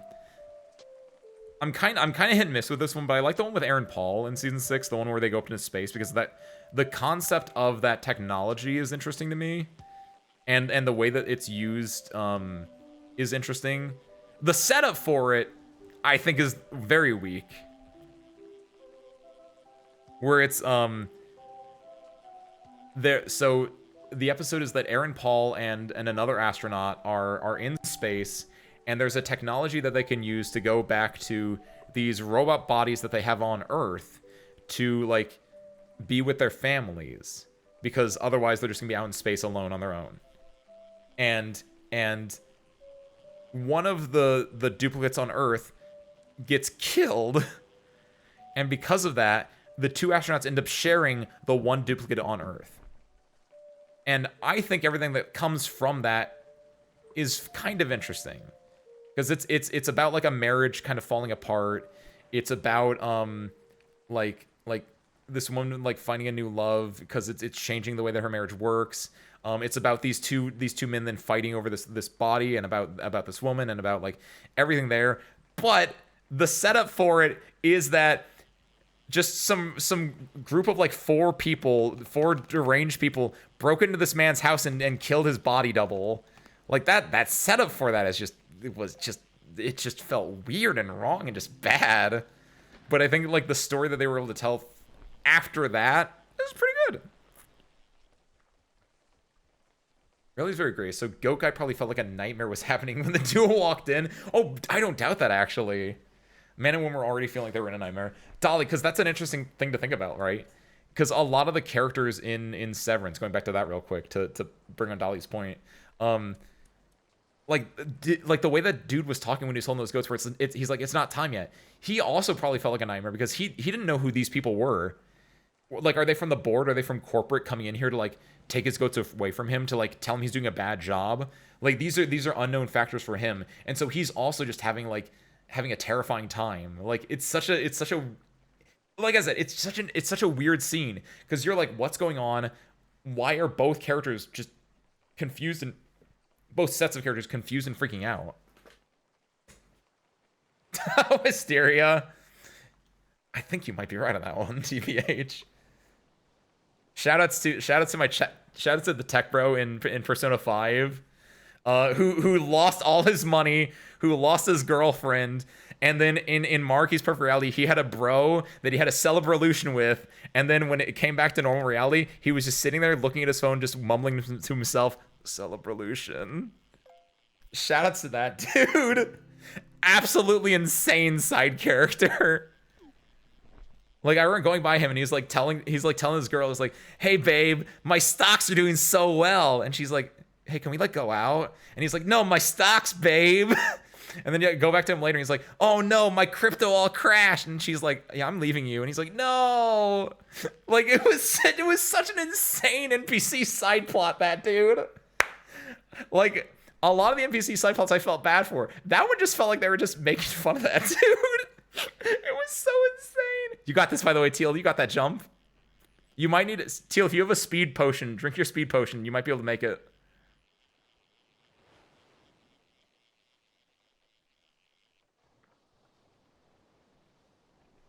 You got one? I'm looking. I want to see Teal make this jump right now in the background. Oh, yo! Yo! Good job, Teal.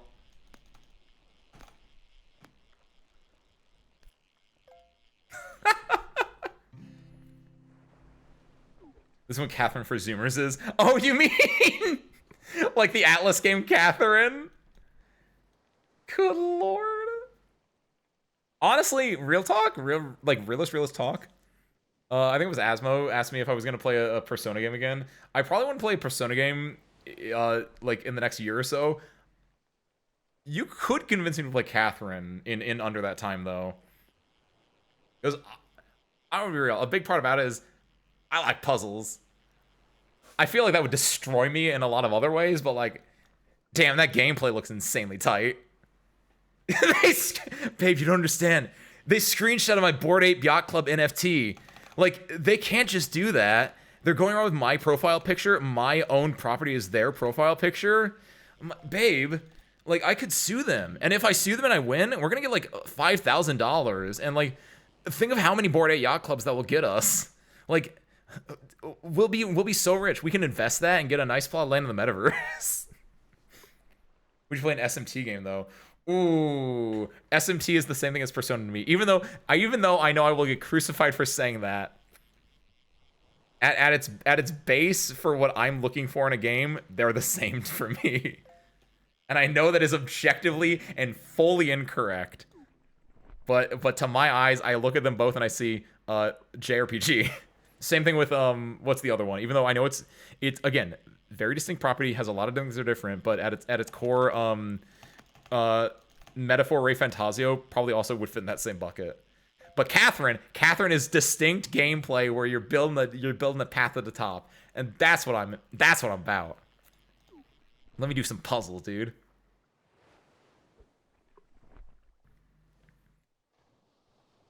But no, go watch Severance. Very good. I can't wait to explain the next 4 episodes in season 2 to you when I get to that point. What else did I have like to talk about today? I want to talk about Persona 5, which I think we've covered fairly well, but if anyone has other Persona 5 things, we can talk about that. Severance, which I showed my goat scene. That's the main thing I wanted to do there. There was one other thing that I was like, I need to talk about on stream, and I even said it earlier. Drums and Aztec death whistles. because of the SMT Ray Fantasio Persona, they're all the same thing, slander. Yes! Oh my god! Kiwi! Yes! Were you here when I said that, or did you just bring that up like apropos of nothing? Because Kiwi, that's the other thing I want to talk about. Sorcerer, do you guys know about horse race test? I don't know that much about it. But I know enough that I want to talk about it and see if you guys know things about it, so we can talk about this and have some vague understanding of this. Aquatic hamstring eludes and vexes me. Are you wait, is that a thing in the game? What are you talking about, Asmo? But no, there's this. Okay, so to get you into the ground level, the same level that I'm at, there's this thing called horse race test, which I found out about over the weekend. I also mostly learned about it from Slushy Water, a friend of the show, and let me explain. Yeah. In the most basic version, it's like Uma Usume but abridged is a decent way to bring you into it. My understanding of it is basically some dude basically, like, you know how like you can pull a paint and you could here I'm gonna use example here as I am wont to do. Let me do this into this. Okay, so you have paint pulled up, right? And like say you're the dude that's like doing a horse race session. You're like, okay, I'm just gonna take this paint bucket, fill this in, and then I'm gonna take this pencil, or let's do brush because that's a little bit easier. Do this, and then I'm gonna be like,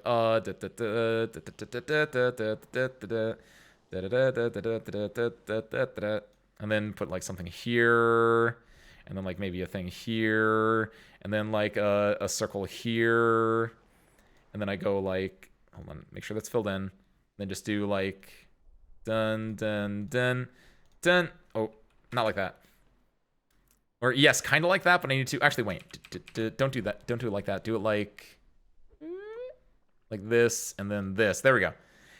Boom. This is now a map for horse race tests, and it's kind of like balloons, but not at all. So you basically, the idea is someone makes a map like this, and then you have a number of horses. I don't know that much about it. I'm basically in the starter camp with this thing. But you have a bunch of horses, and then you have this shitty like MS Paint map, and then you'll have a bunch of horses, which will be like red. Will like it's oh my god, what like. originally they were just colors, but they eventually got names, and they don't look like this, but they kind of look like this, where they'll be like this, and they'll have like little white eyes, and like they'll have little like they'll have pupils that will like look in the direction they're looking. So it will be like da da da da da da, and then it'll have like a little smile and then like two eyes like this. But obviously it would be more horsey, so it would be like you'd have distinct legs. But this is effectively like a character from Horse Race Test, and you'll have like 3 to 4 of these, and like originally they were just like they were just like colors, but then they gave them names. So these are my own OC Horse Race Test characters, obviously.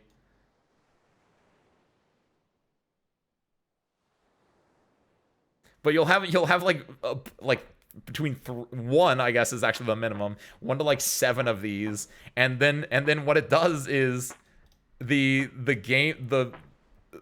be a script, right, that will then just like take this, and then hold on, if I do this should work.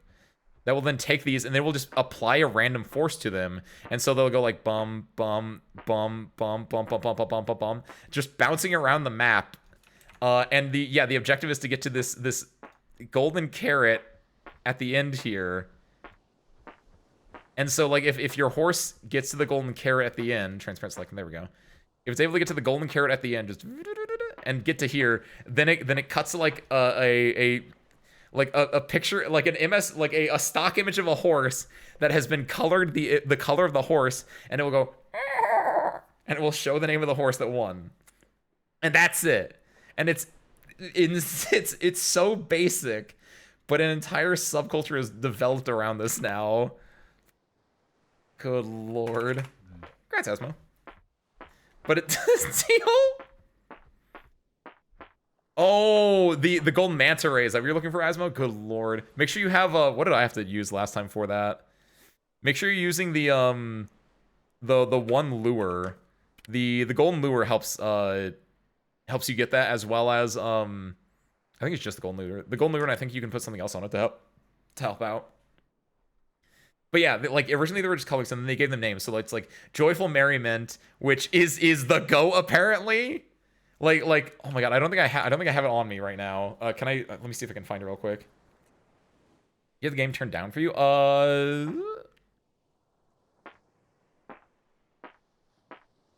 That looks about right as far as the fart sounds go. You guys should be hearing the fart sounds. It might just be a little bit quieter on your end, but I can definitely hear the fart sounds. I heard it when I was describing Horse Race Test. I heard the farts deal. Let me see if I can find it real quick and get it. Where is it? Yes. Let me see. Share, copy link, put this in my notes Discord. Yes, and then go over here to my computer. Hold this up. For some reason, X is really low today, really slow today, or Twitch or Twitter, whatever it is. Zitter. Some dudes set up a horse race betting on Twitter with janky visual like MS Paint and developed a whole ass fandom with godly fan art. Yes, that's the thing.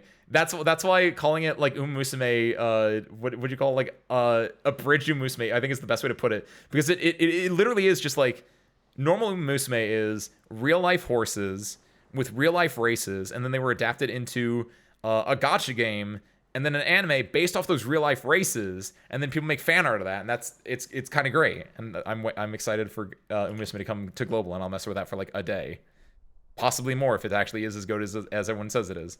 But Horse Race Test is not real horses, MS Paint, random scripting, and you have these stories that are coming out of it, because it's like there was this one thing that I've heard about, which was a fake baseball league. I want to call it Blurns Ball, but I know it's not that. Do I have this pinned somewhere for me? Because there was a really interesting article on Discord color designs that I had a friend had linked to me that used that as a basis for everything. And I thought those were like really cool. I don't think I have this pinned anywhere though, which is a little sad because I actually really like that. Like, it was a really good scientific paper on like the best way to like do Discord color rolls so that it works for all types of color blindness, and also for like light mode and dark mode. And it was using it for a fake baseball league, which was similar to this, right? Have a good night, Gabriel. Thank you for popping in. I hope you enjoyed the discussions, the Persona 5ing. But the idea, basically, it's this with horses. So you have these fake horses, fake races, and then people just get invested in it because people just like being invested in things, right? It's me. I'm people. I like to get invested in things. And so you'll have, where is it? Here we go. Or not that. This. There we go. So, like, here are the horses in a horse race test. Downtown Skybox, Bullet Inboard, Cyan, Doorknob, Jovial Merriment, Pink, Resolute Mindful Afternoon, Superstitional Realism, and Yellow. So it wasn't Joyful Merriment, it was Jovial Merriment. We all got that wrong, by the way. And like, yeah, the entire thing is Jovial Merriment is insanely, like, for whatever reason, Jovial Merriment is the fucking GOAT. Out here with 7 wins. Like, it's a 7-6 rate, a 54% win rate. Like, fucking destroying anyone else here. And in, like, one of the most recent races, because, again, these are just random horses, and they're just bouncing around in this MS Paint world. At one point, the GOAT Jovial Merriment, who is like, doing so well, at one point just bounces off in the side of the map, and just, like, they bounce around with Yellow for, like, a solid minute straight, and they still win. And so people are making the joke that, yeah, it's just kind of like Jovial Merriment had time to go and kiss their girlfriend and then still won the race. And so you get fan art of an orange horse girl with a very distinct design and a yellow horse girl with her own very distinct design having like kissing each other. And then it's like, hey babe, don't you have a race to win? It's like, don't worry, I'll still get it. I just need your help. Right, and it's absolutely insane, the storylines that come out of just PNG horses, not even PNG, JPEG horses just bouncing around on screen. I'm going to click on this, but I'm going to get rid of this so I don't see what this is on stream. Oh, this is actually GOAT. Yeah, let's do it. Okay, hold on. Like this is just like fan art that someone made of just like characters. This is Cyan, and this is probably, what is the other one? Is this Superstitional Realism? Like, it's insane. It's so good. Like, people are just out there just making like just making their own little things with it. It's insane.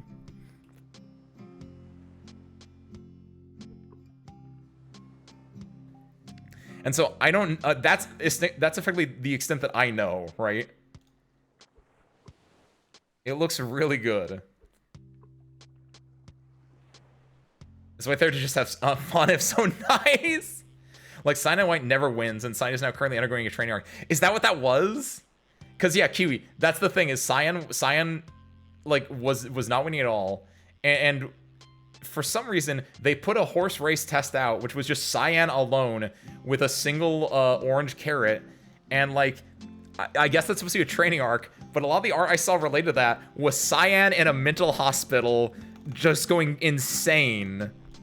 And I thought that was so, because it's like, it's one of those things where you make a piece of art, you make a piece of media, and then the fandom just goes insane with it and just makes things. And I think that's great. Seeing the creative narratives that come out of just seeing horses bouncing around on screen cannot be beat. People ship Cyan and White because they both suck and don't win. And now they're shipping Orange and Yellow because Orange was able to go off and kiss Yellow during another one and still win. But yeah, Blaine, we're talking about what's called horse race test, the current Twitter hotness that's absolutely insane. Dolly, I think I agree with you because I like there was one fan design that I really like of Superstitional Realism, and it's because they're just gold ship.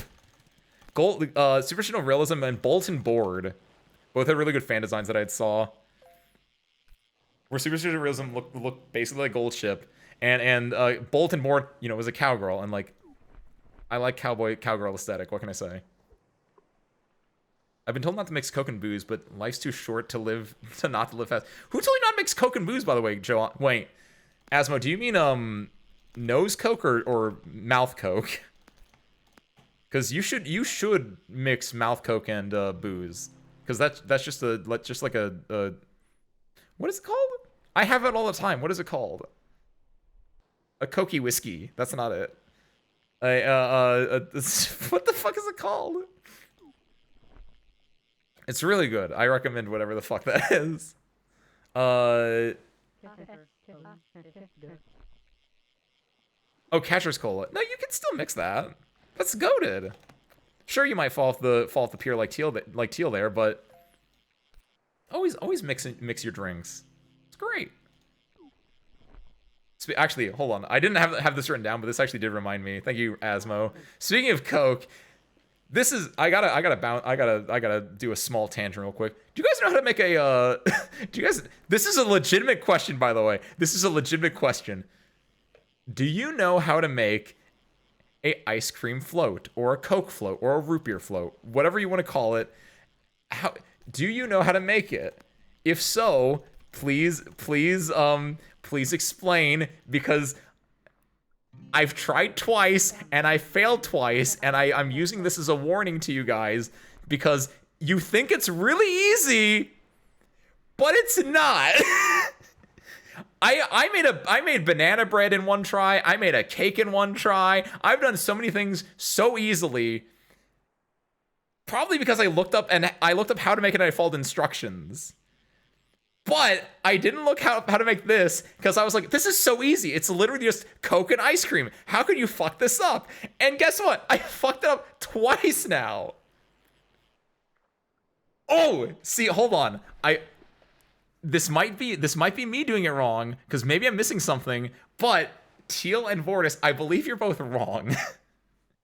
Because if you put the ice cream in first, and then you pour the soda over it, and maybe it depends on the type of soda, maybe it depends on the type of ice cream, but if you do the ice cream first, what happens is basically a Coke and Mentos thing, where all the soda just fizzes up, and you get nothing but head.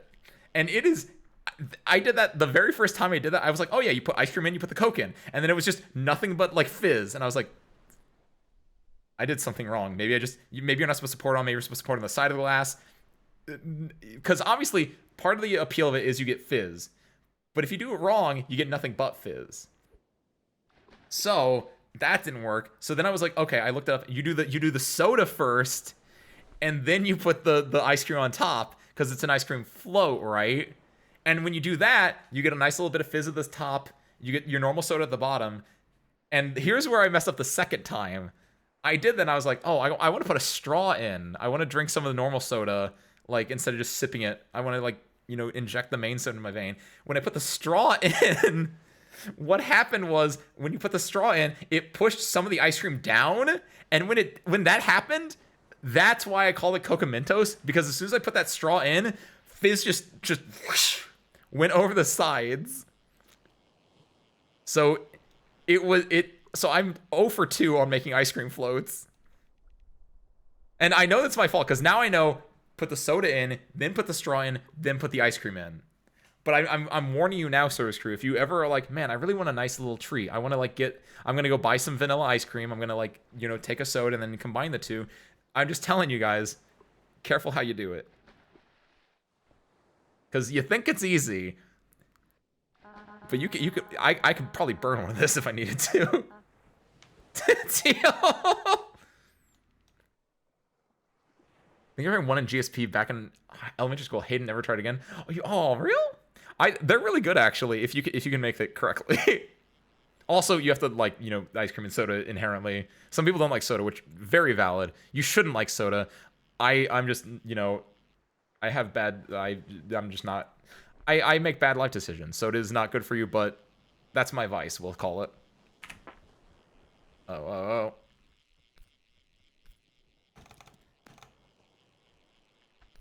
It's like a bouncing DVD logo, Wisteria. I'm scrolling up in chat because I might have missed some things. Yellow looks like your old. There are some that look like the Arknights Horse Girls. I've seen that one.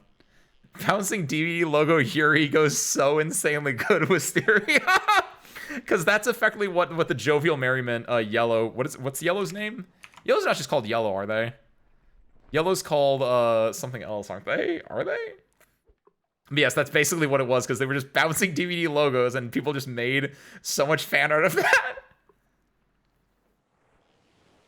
That's how I might Coke float. Don't know what soda you're drinking, but there's no Coca Mentos in my Coke float.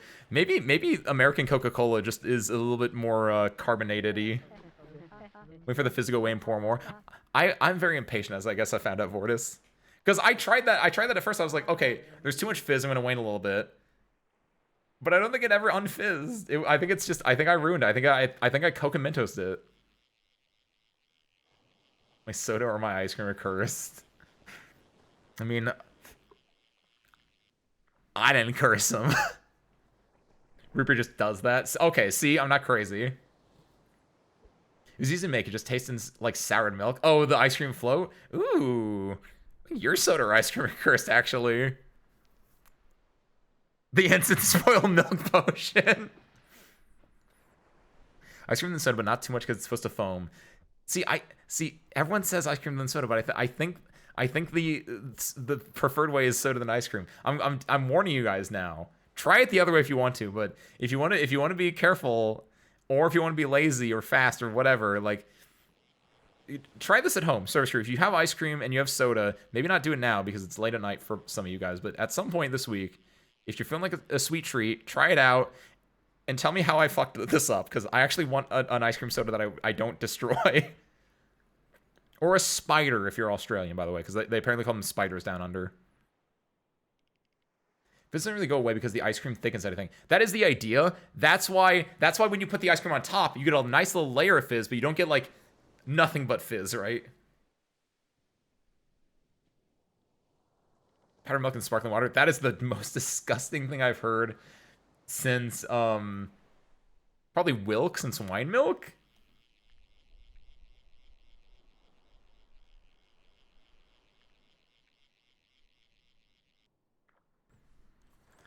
So that's my ice cream, what is ice cream float, my Coke float story. That's my warning for you guys. We all have our moments of hubris where we think, oh, it's ice cream float. How hard can it be to make? It can be hard to make. Look up your instructions. Teal, you gotta walk away from the. Give yourself some distance. Hitting that bottle a little too hard. Also, yes, don't eat an actual spider if you're from Australia. Ice cream spider and real spiders, different things. One's good for you, one will kill you. I'm not saying which one's which. A brimming glass of spiders. Jelly Marble Run, but more weeb. Can you explain that reference for me, Kiwi? Because I'm either too young, too old, or too not weeb for, or too weeb for that one. Since horse race test is weeb. Is it the wait? No. Because okay, I have context clues. Marble Run is marble runs are a thing. I know this from Taskmaster. A marble run is, you know, the idea of like, okay, you take a marble and it just goes down like, you know, slopes, or like that little plastic playset you had as a kid / your nephew has as a kid, where you put the marble on and just goes dit, right?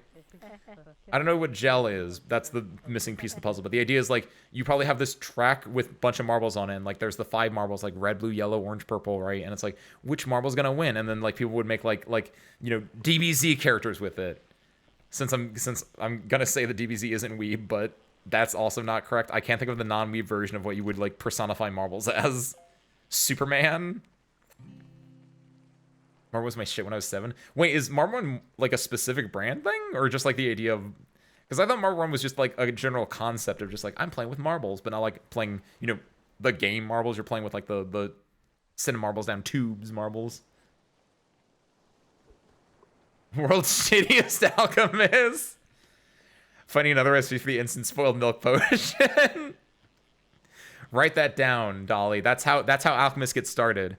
They mess around, they make a potion, they write it down, they say, well, don't make that one again, unless I need that. You're an apprentice alchemist. You can play that one game, one of the multiple games where you can like be an alchemist. Gel Marble Run is basically some dude setting up Marble Run with teams. Yeah, and they set up a whole ass Olympic in it with interview cast and crowds. Okay, that's pretty good. I assume that's just like a YouTube thing, right? Invest like their local swim team, but marbles. I absolutely love that. That's again. That's why I like horse race test. The idea of that, or even though I don't remember what the name of it was, the baseball thing that I kind of wish I could find out right now. Wisteria, thank you for linking that context, by the way. Oh yes, I've seen this. I've seen this before. I didn't recognize it when you said it in chat, Wisteria. It felt vaguely familiar, but yes, I've seen this excerpt before. Would you like something to drink? She opened the fridge. We have water, milk, juice, spiders, Dr. Pepper. Spiders? Spiders it is then. No, that wasn't. But she was already pouring him a brimming glass of spiders. Absolutely love that.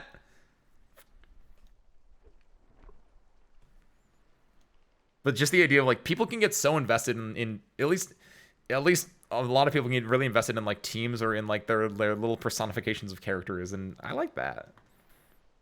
That's us being human and personifying anything we can to make it fun, to make a sport.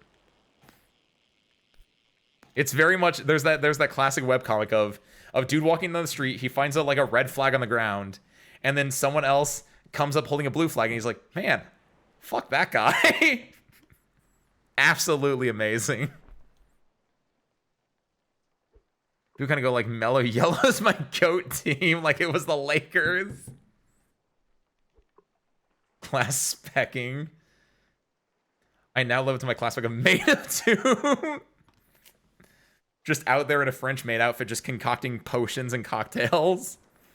It's like Dolly. I don't know if you know enough about like Tsukihime, but there's a character in that which I don't think is fully one-to-one, but there's a character in it called Kohaku, which, yeah, she's a maid, and then she's also out here, like, making alchemical potions, and she has, like, an alter ego, I almost want to call it, of, oh god, what is it, Amber?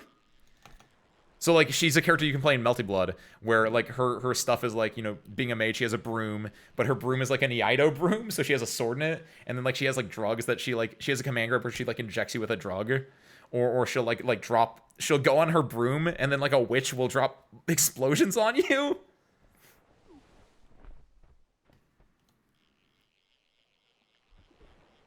He doesn't need to know. Doesn't need to know what? What's class specking? Is that, wait. Is that not just, you know, respecking your class, like, from D&D, or is that a different thing? Or are you talking about a third thing entirely, Asmo?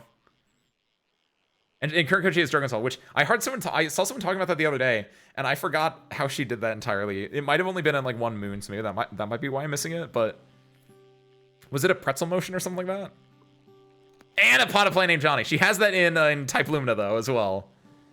Hey, Johnny. Third thing entirely. What did you, Asma? What did you do? Did you put a fart bag on my balloon again? I already see the one that Teal put down. I assume Teal put that one down.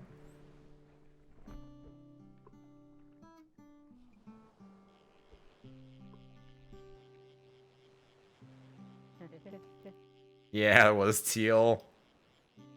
I knew you put that one down because you were walking on it back and forth earlier.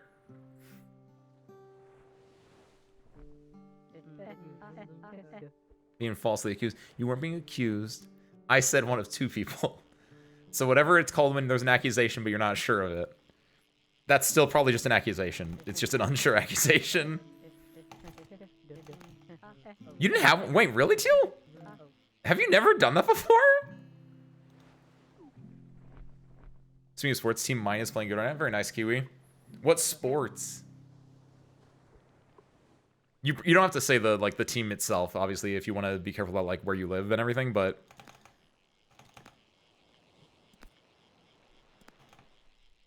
Really tricky. It's the hardest parts I've ever seen. Really?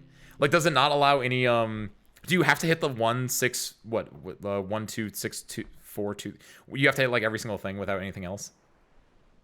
Oh, is it me? Nice, Kiwi.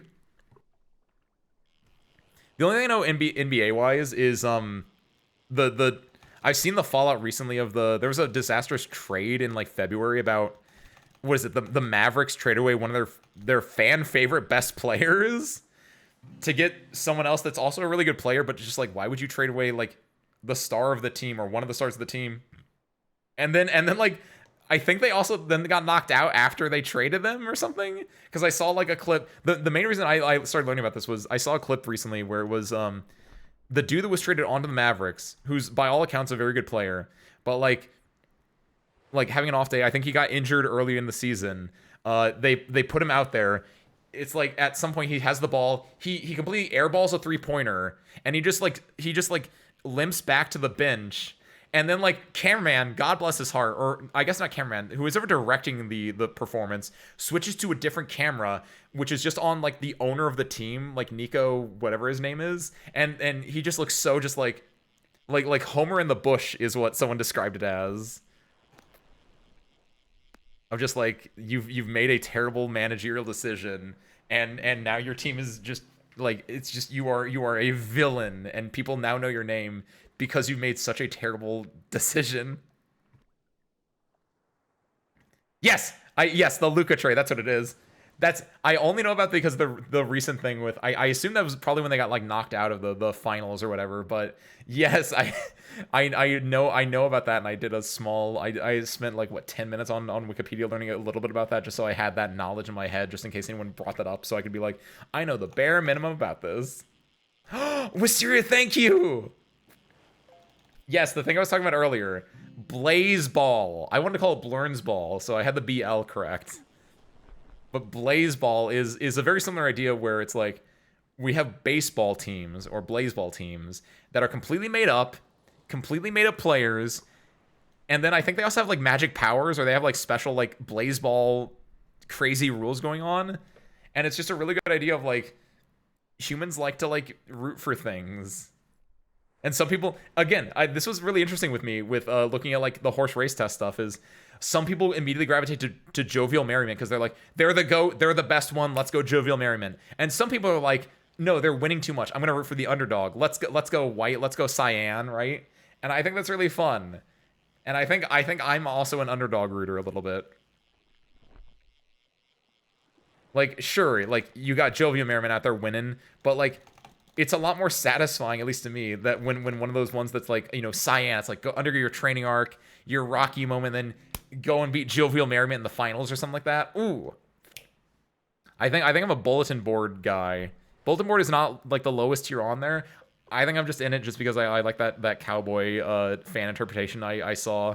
Which, when your name is Bolt Inboard, not Bulletin board, Bullet Inboard, you gotta be a cowboy. So that might be my goat, or my horse more accurately. But I've been seeing so much about it. It's so fun. It's like I know this is gonna be a bastardist statement, but it's like Toho, because Toho obviously is a you know, a shmup series of games created by Zune that has these characters in it, and at its base level, the characters have like, you know 10 lines of dialogue top in like the actual game, and then you take them out of the game and you have fan content, which then gives them entirely new characterizations that may or may not have been present in the game, and like you have all these different interactions between these different characters that just, again, pure fan content, which then might later become canon because it's become such a integral part of fan content to see these characters interact in this way and have this personality, right? Greatest horse of all time would be pronounced the same as Go anyway. It would be GOHT. Greatest of wait. Greatest horse of all time. Oh, if you did that, GHOAT. It'd either be goat with a silent H sound, or it would be jote, which I think would be cursed. I guess you say ghoul without pronouncing the H sound. So yeah, it would actually be pronounced goat, wouldn't it?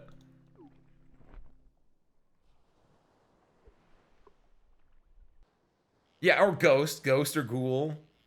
So yeah, you probably wouldn't have the H sound. Weird. Love English language.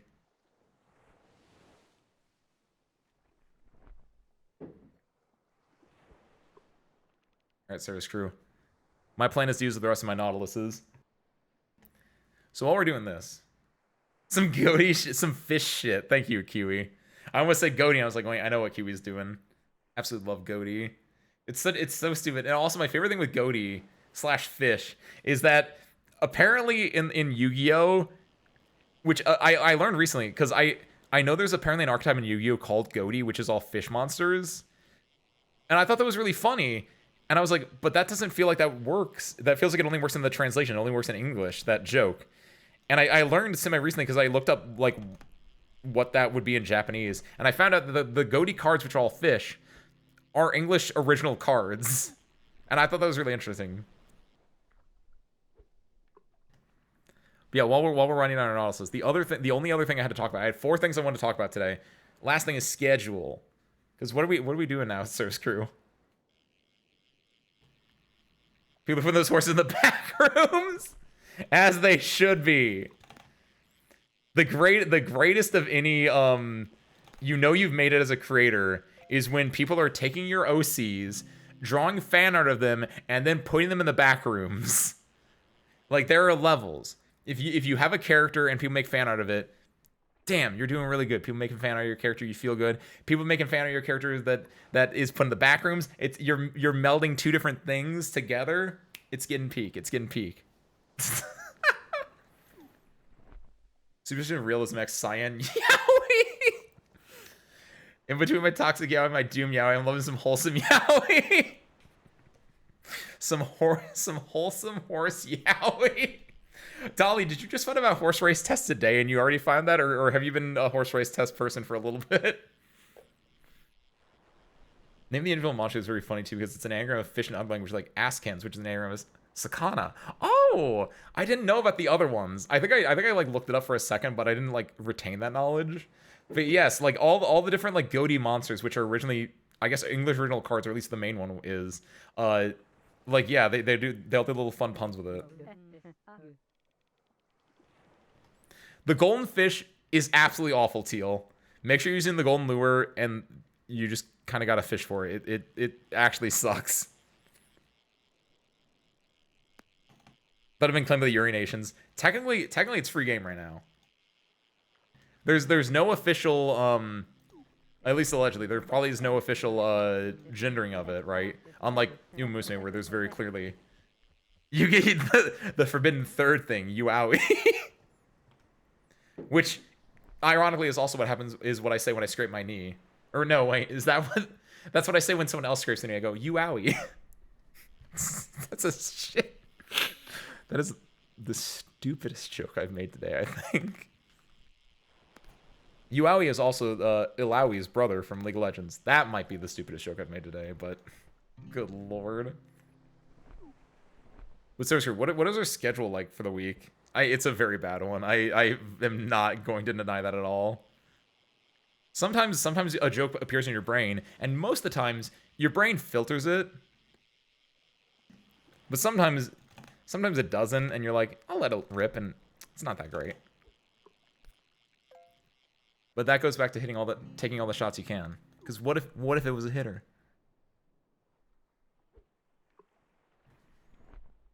So we're doing Arcanine tomorrow. We're gonna be reading the manga, the Ilsukazana manga, to prep for the event next week. We're doing Karaoke on Thursday because I've been wanting to do this for a while. Because I've obviously listened to a few songs recently. Ace Attorney character draped in blue. You Aoi. You Aoi is just the name of a 999 character, right? Lapland the unemployed. Yes, I saw that. That was such an insane statement in Lapland's, like, they released like the little Arcanite's character blurbs whenever a new character is released on their Twitter, which by the way, I'm so glad they actually have like designs in that again. That was great. But yeah, Lapland, the very first line of Lapland's thing is Lapland, who is unemployed or something like that, which is fucking insane. Yeah, Lapland unemployed is now looking for something in serious, like whatever it was. The fact that is how they describe her, I feel so bad for her. They said it's a yaori. Yaori, is that the official term for it? Actually, yaori.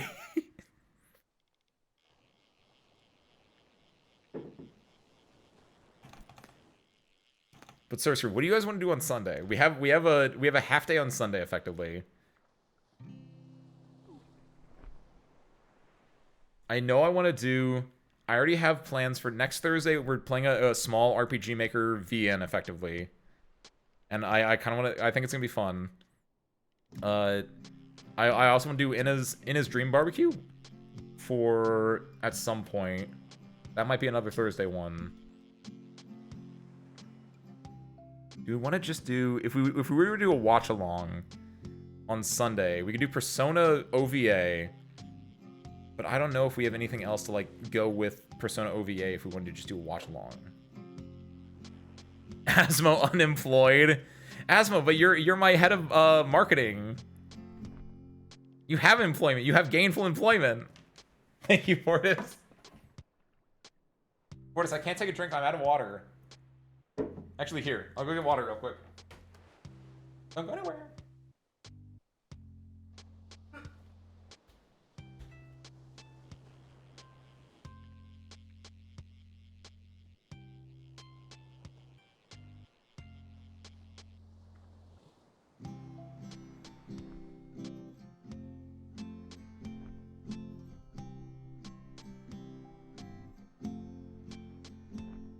I'm muted. I have water service crew.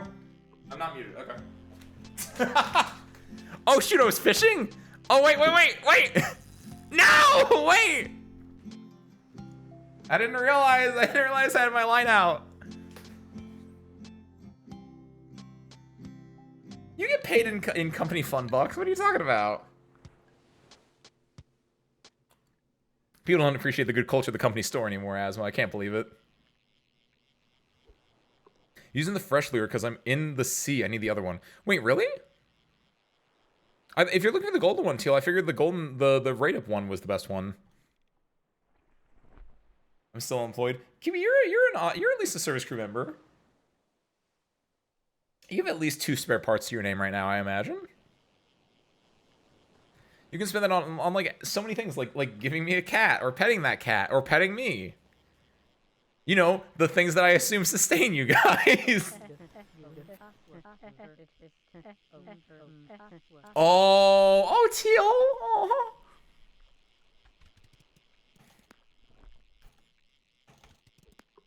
Out here using a suboptimal lure, suboptimal setup just to hang on the pier with me. Found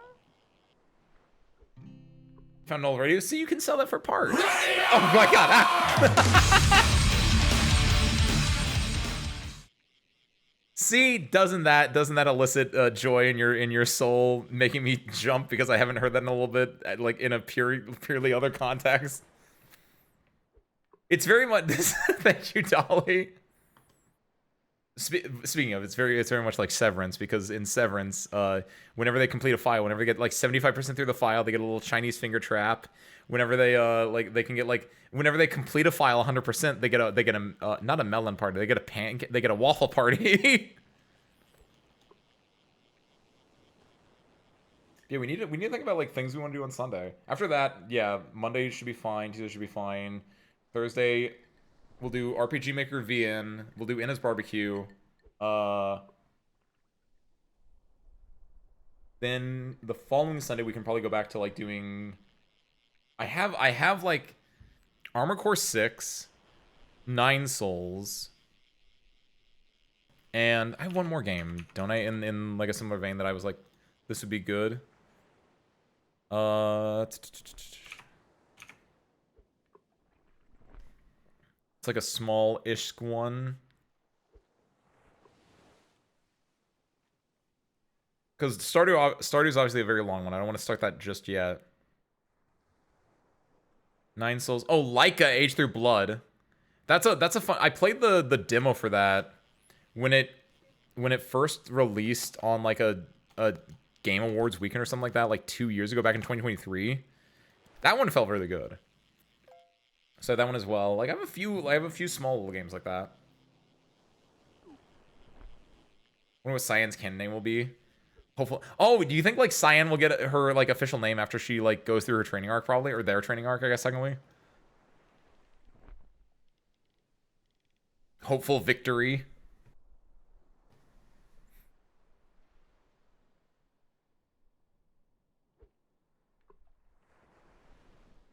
I know a game called LYKT, and for a second I forgot the name.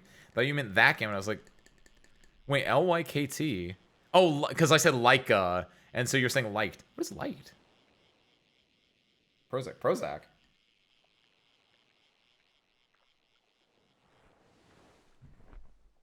Hopeful Sky. Or wait, Hasma, are you saying Hopeful Prozac as the name? I don't got any bait. Let me chill with my rod out real quick. Come on.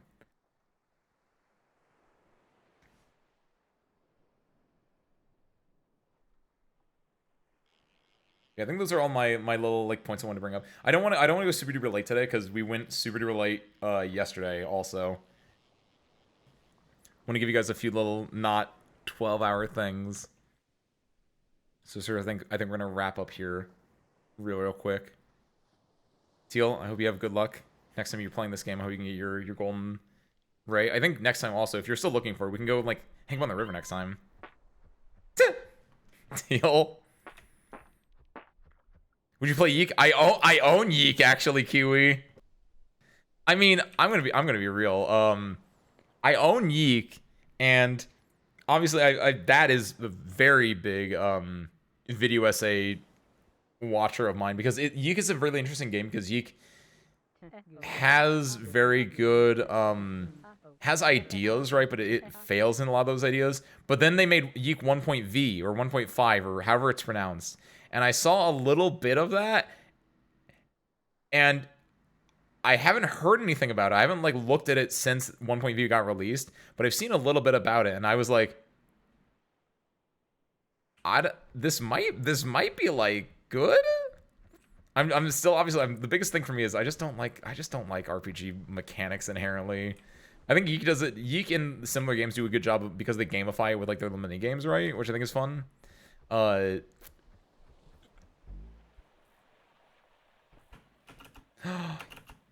Yo, nice bird, Teal. I figured when you were asking for the free cam earlier that you were like messing around with that stuff. Don't mind if I do. What is this one? This reminds me of this got a little bit of a vibe of what's the Animal Crossing character that you draw the face on? A rover? Little lily pads, I like that. Whee! Soaring through the sky. Oh my god! Teal, thank you. My little paw! Hold on. That! I think Asma's just trying to get me up in that tree so I can do this one. Ah, wait! Hold on, Asma, wait, I want to take a picture with myself. Thank you.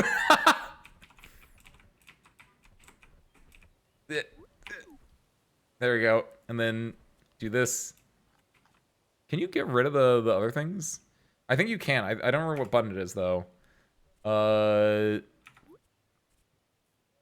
do you get rid of the other things? Bah! Thank you, by the way, Teal. That's really cute. I love the scarf, and you have the little highlights on the little dark parts on it. Yeah, you can hit me, Asma. That's fine. Wait, because I was free camming.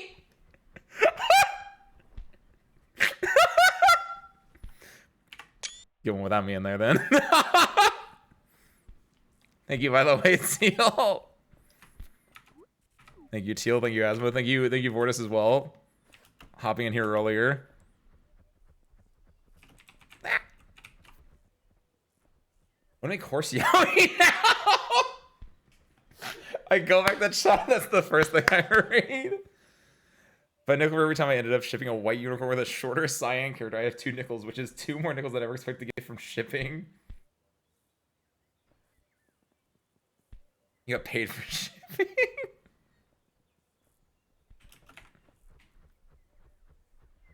Good lord. So I'd say this was a fairly productive meeting, though. A fairly productive fishing experience. We got to talk about all the greats. Persona, Severance, and Horse. What was it? What was the official term for it? Yaoi? And Horse Yaoi. What a day. With that start screen. Ha! You can't get me now. Oh god, wait, why were you able to get up here? What the hell? Alright. But Surf Screw, let's wrap. We're gonna make it a little bit shorter. Give you guys a little bit of time back. I also get to go check out someone new. Ooh, they changed how Firefox looks when you're on a new tab page. I don't know if I like that. I am resistant to change. So scream. Stop it! No! Help! I'm being bullied. I'm looking for people to raid. I think they just, oh, did they just end? Oh, they just ended, okay. In that case. Ooh. I want to send you guys to someone, but they're playing a game that I do not want to get spoiled on. I was in there for like a second. I saw them, they were already like in the game a little bit, and so I watched it a little bit. It was Blueprints, by the way. Because I was recommended that by like 2 different people. I've heard it was good, and then I watched Ryer play it a little bit, and I was like, this is peak, but I can't send you there because I don't want to get spoiled on it. So I'm going to send you over to friend of the show, Canadia. Currently playing through Zone Zero. The best looking Hoiverse gacha, in my opinion, having never played a single Hoiverse gacha. Go say hi. Go give him a shout out. And with that, Source Crew, I have nothing else, so thank you guys for watching. I hope you enjoyed it, and I hope to catch you next time. Peace out, everyone.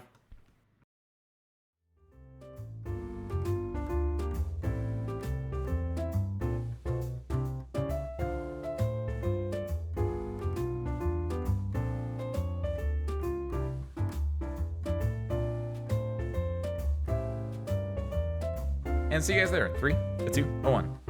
Go say hi.